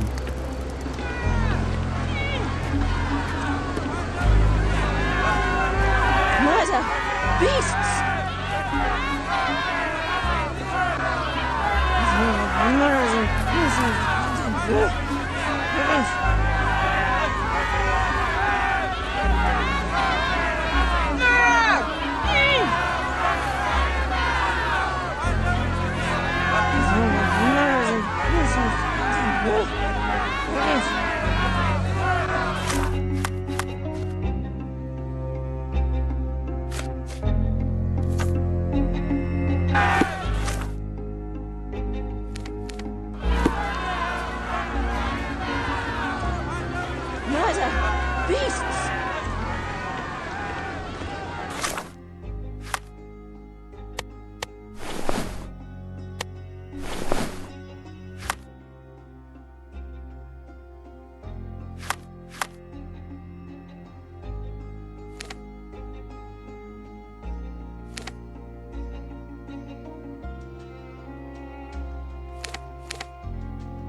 If you're here on matters of signing up for military service, come back tomorrow.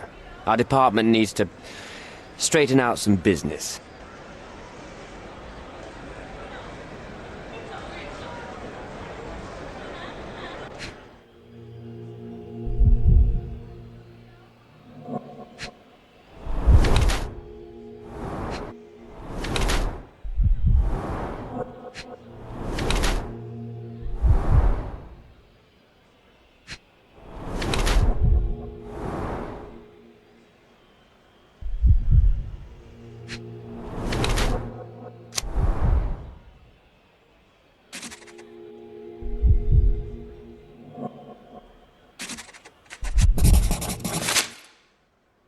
Why are you staring at me like I'm a Madame Tussauds figure?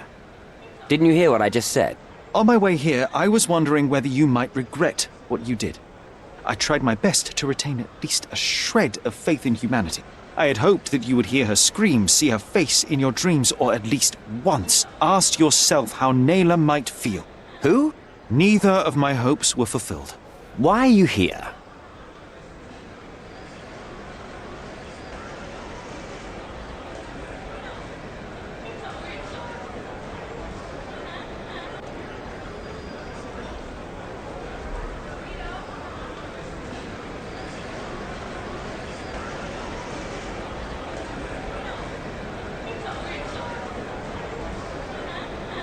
You defiled a girl who was with child. Don't even pretend that you regret what took place. Do you wonder why I came here? It is because I am disgusted with people like you, and the only way in my mind to rid the world of your ilk is to see you hanging from the gallows. All right, all right. Is it about money, as you said in the letter? I have it, all right? There's no need for violence. I've never written a single word to you. As you can see, I have a more direct approach. That letter, it wasn't from you. So what do you want? Answers, to start with. Fine. I suppose now we have a nice long talk. Do you drink, Mr. Sherlock Holmes? And I do not. Shame. All the best discussions are accompanied by a glass of whiskey. But out of respect for you, I won't drink either. Respect? That's an unusual word in your mouth, Mr. Where are my manners? My name is Thomas Norton, a British envoy in Cordona on a military mission. So, where do we start?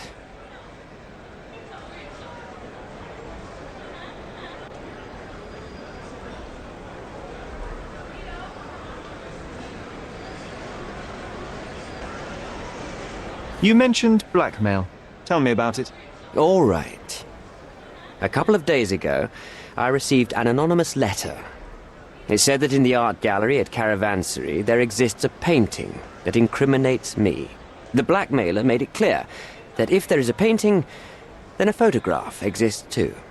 And I should be wary of what it might do to my reputation. What does the blackmailer want from you? Money, of course. What else do such people want?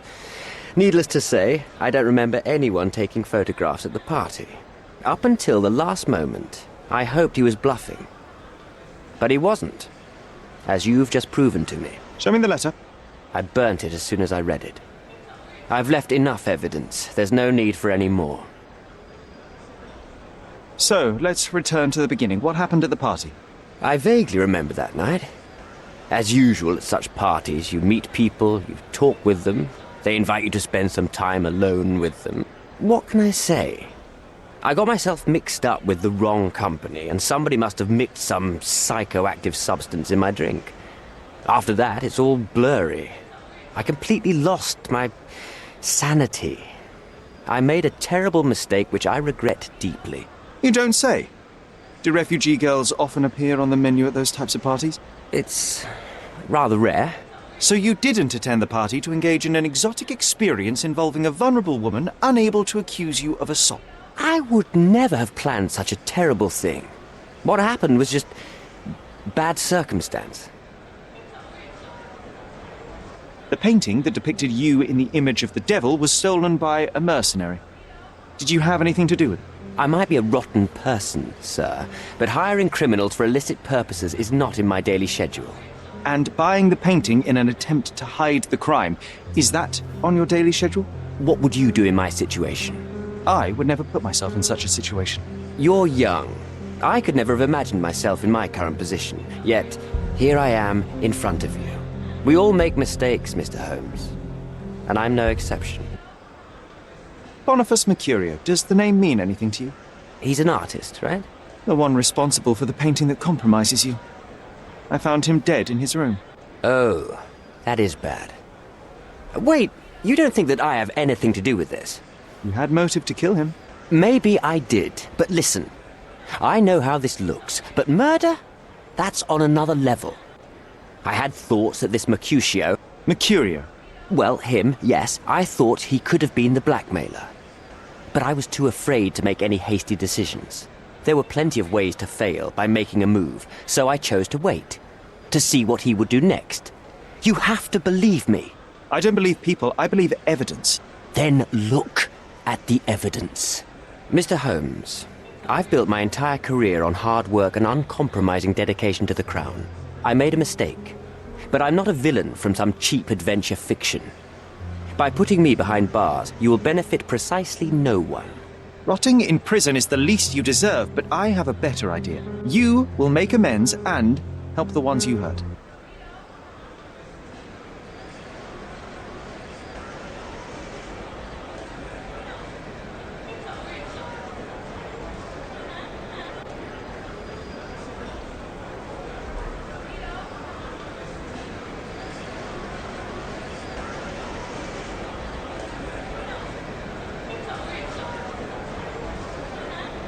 Naylor deserves the very utmost of what you can do.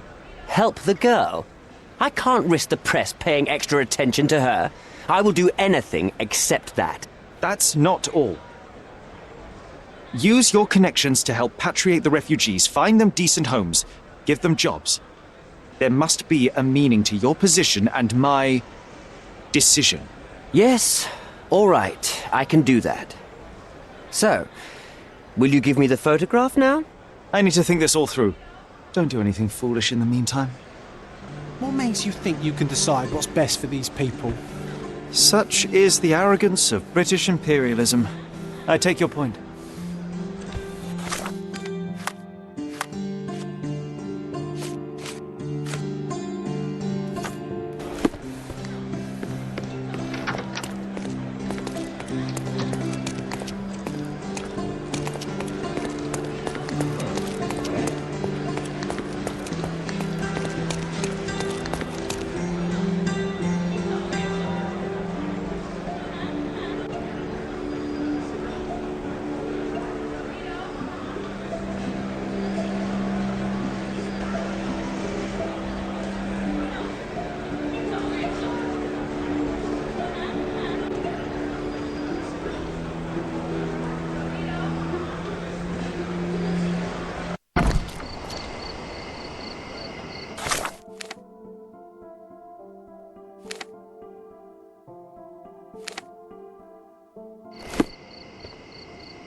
An impressive slice of life. The police had a lot on him and at the same time, Nothing at all. Amateurs.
All fresh issues are sold out.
These workers don't look like your average Cordona folk. They're refugees from the camp.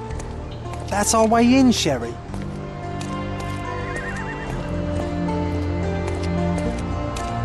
Hey, yo. This is private property. You lost something.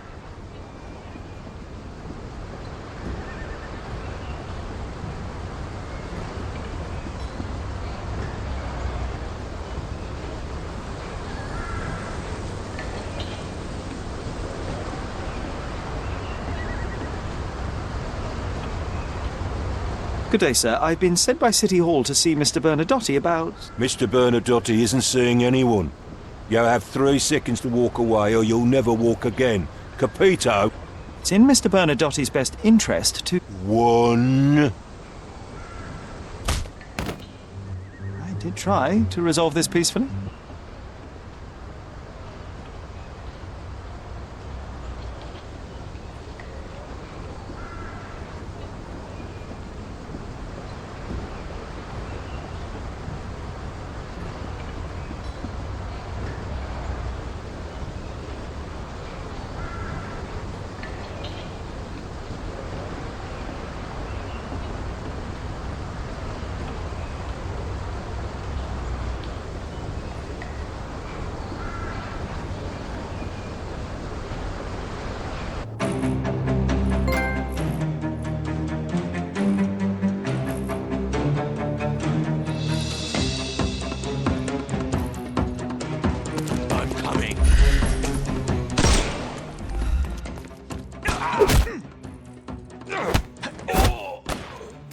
No more crime for you until next month.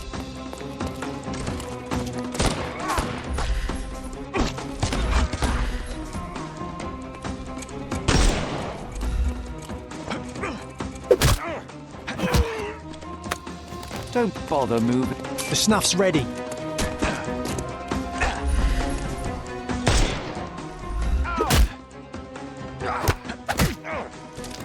Too simple. Give him the pepper snuff.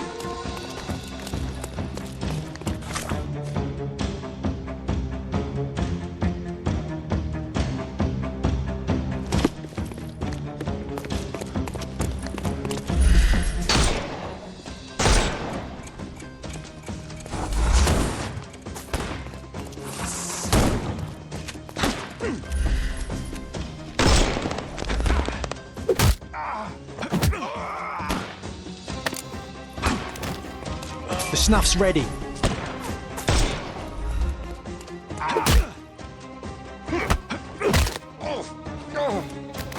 Take a rest, my friend. Give him the pepper snuff.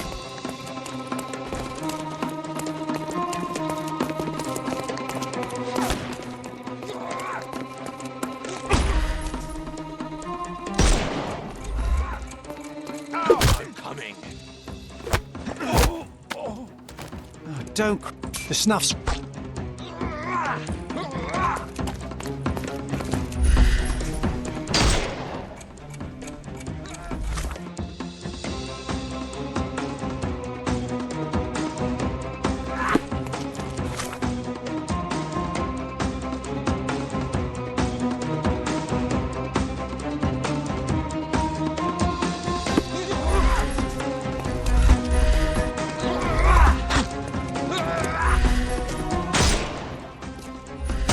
Overcome the brute now.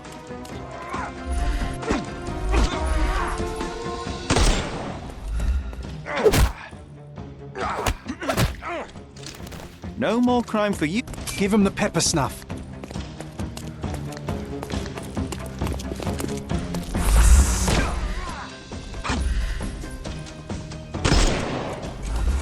I couldn't miss the party.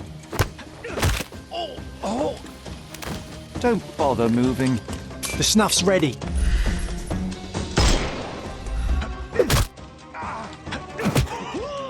I'm coming for you. Give him the pepper snuff. Time to knock this guy out.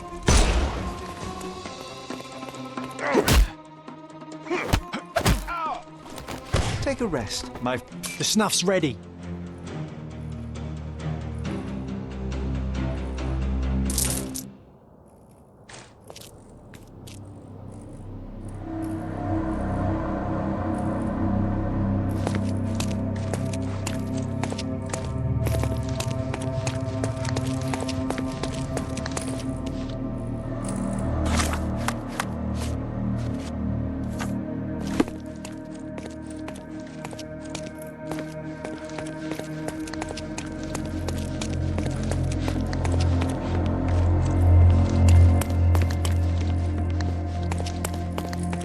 Sherry, look!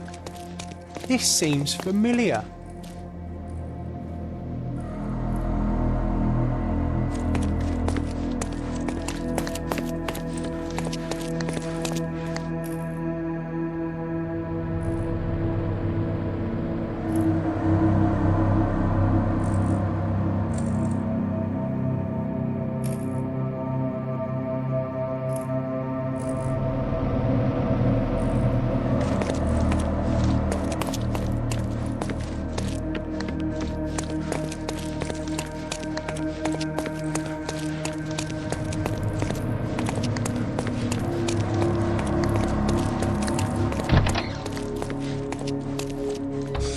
No, sir. Don't hurt me. It's all right. I won't harm you. Like you didn't harm the folks on the way here? An amazing piece of culture. I imagine many collectors and museums would be interested in having it.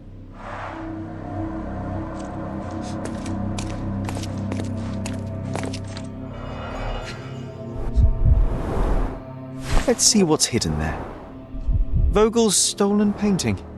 Isn't it curious how it developed into a much more interesting case?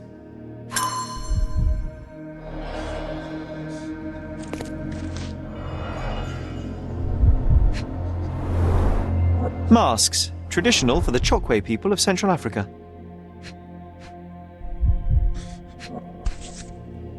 A Dogon statue from West Africa.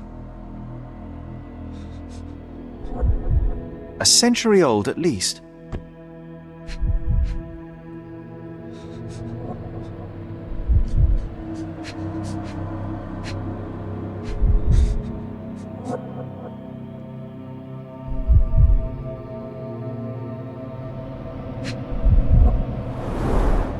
VH Grindley Flow Blue Tableware. This is what lies behind the facade of Bernadotte Company Limited.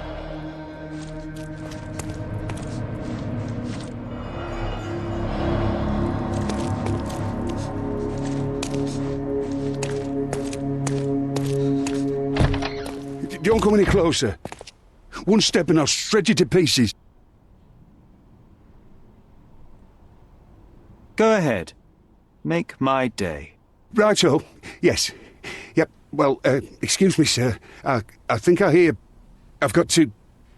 It's better I leave. Whoa.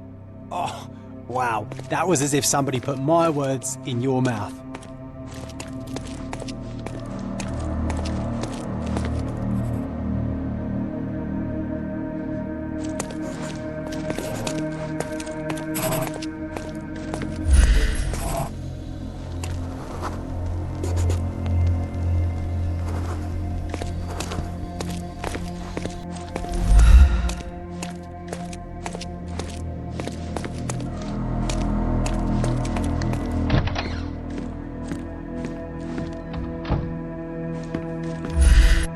This is it.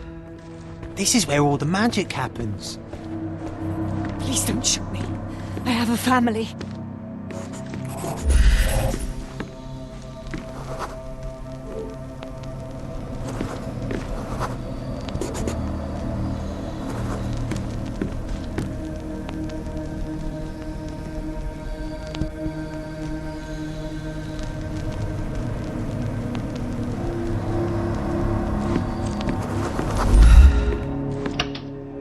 So, you cut through all the guards just to talk to me.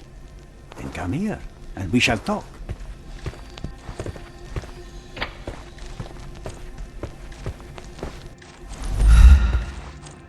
Whenever you're ready. I'd hate to intrude.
Niccolo Bernadotti, I presume? The name is Sherlock Holmes, and I'm afraid I bring bad tidings. Is that so? The man you sent to the refugee camp failed in his task. He impaled himself on his own blade. Clumsy and chaotic end. For a man who just broke onto my property, you are more businessman than brute. You have my attention, Mr. Holmes. Do not waste it. Mr. Bernadotti, do you know the name Boniface Mercurio? I do not. Mercurio was a local artist. Recently, a man broke into his apartment, ransacked the place, and killed him. The thief was looking for something. You are testing my patience, boy. In a moment, the connection will reveal itself. As I said, your man was found dead in the refugee camp. He was there to kidnap a woman, but the other refugees intervened to try and save her. The ensuing scuffle resulted in the man's accidental suicide. He sported the same tattoo as your men in this building. In fact, it also bears a resemblance to the one on your neck. Care to explain what business your man had with this woman? You have no idea what you are talking about. I can assure you this was no kidnapping. The refugees in the camp are on edge. What happened there is a tragic accident, one I am not responsible for. For what reason was your man there if not to abduct her? Why would I answer? You are yet to justify your presence in the slightest. I was hired, privately, to investigate the recent theft of a painting from an art gallery. My investigation led me to a man from your organization, and thus, to you, Mr. Bernadotti. That is quite a stretch. Why would I need to steal a painting when I could buy anyone I wanted? Interestingly enough, I spotted the stolen painting in your storeroom. I buy and sell a lot of things, Mr. Holmes. Unfortunately, if this is true, it is not the first time I have been sold stolen merchandise. I presume you were hired by the owner of the gallery. Tell them to contact me, and we'll sort out the situation. So, this painting is why you broke into my office. So many words, so little action.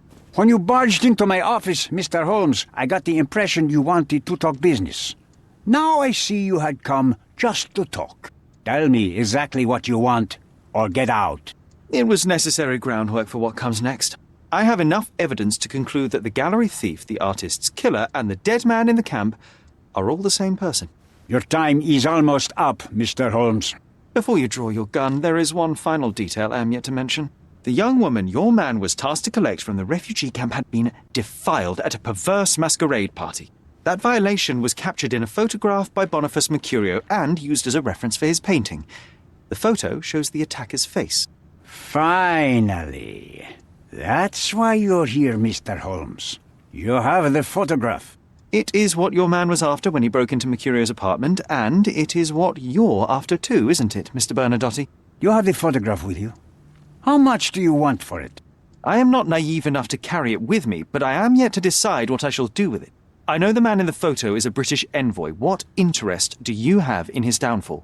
I must admit, I am rather impressed by how comprehensively you have pursued this matter. And so, you deserve the honest answer. My business dealings are often arduous in their bureaucracy.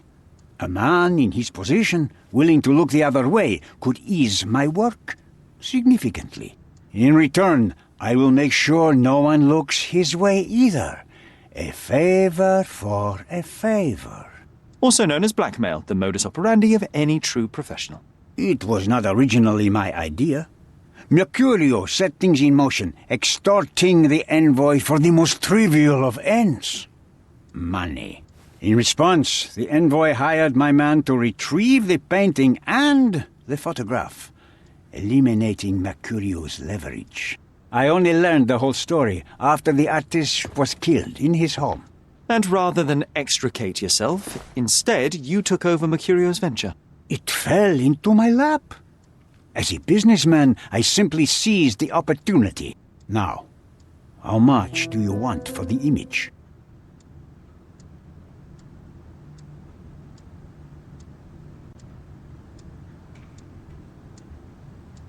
Why did you send your man to remove the woman from the camp? Without a photograph, her testimony was the next best thing.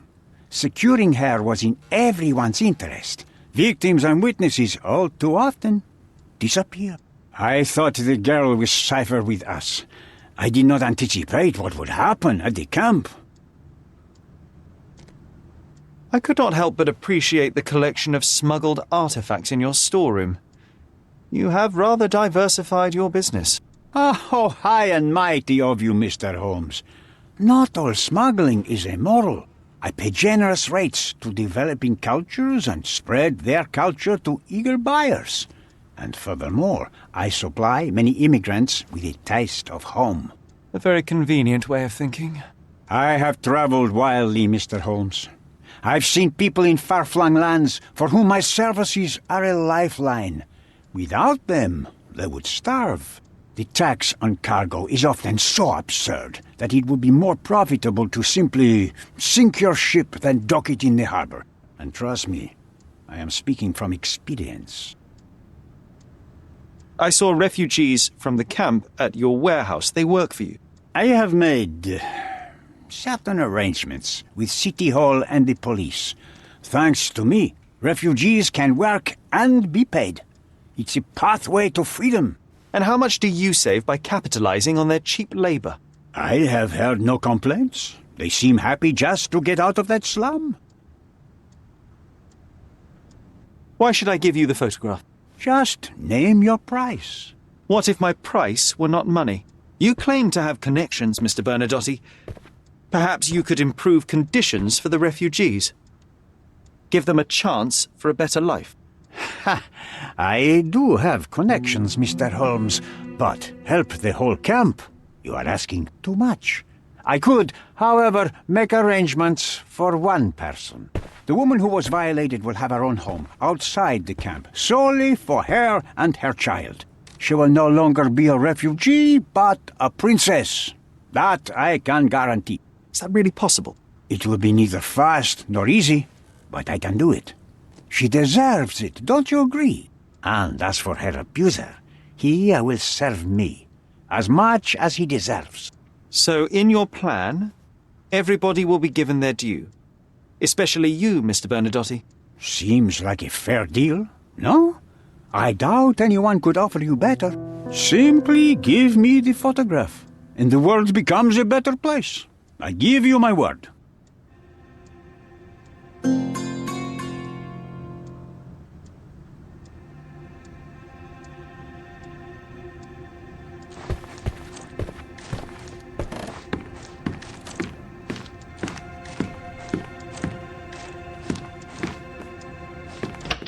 The front door's now open, sir. You can leave through it. If you want, of course.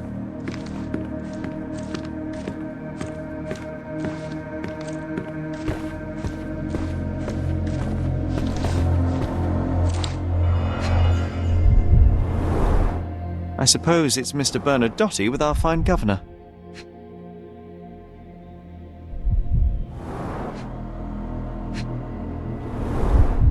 "1875. It was taken a few years back. John, how many people in Cordona have a photograph with the governor, do you think? You definitely don't have one.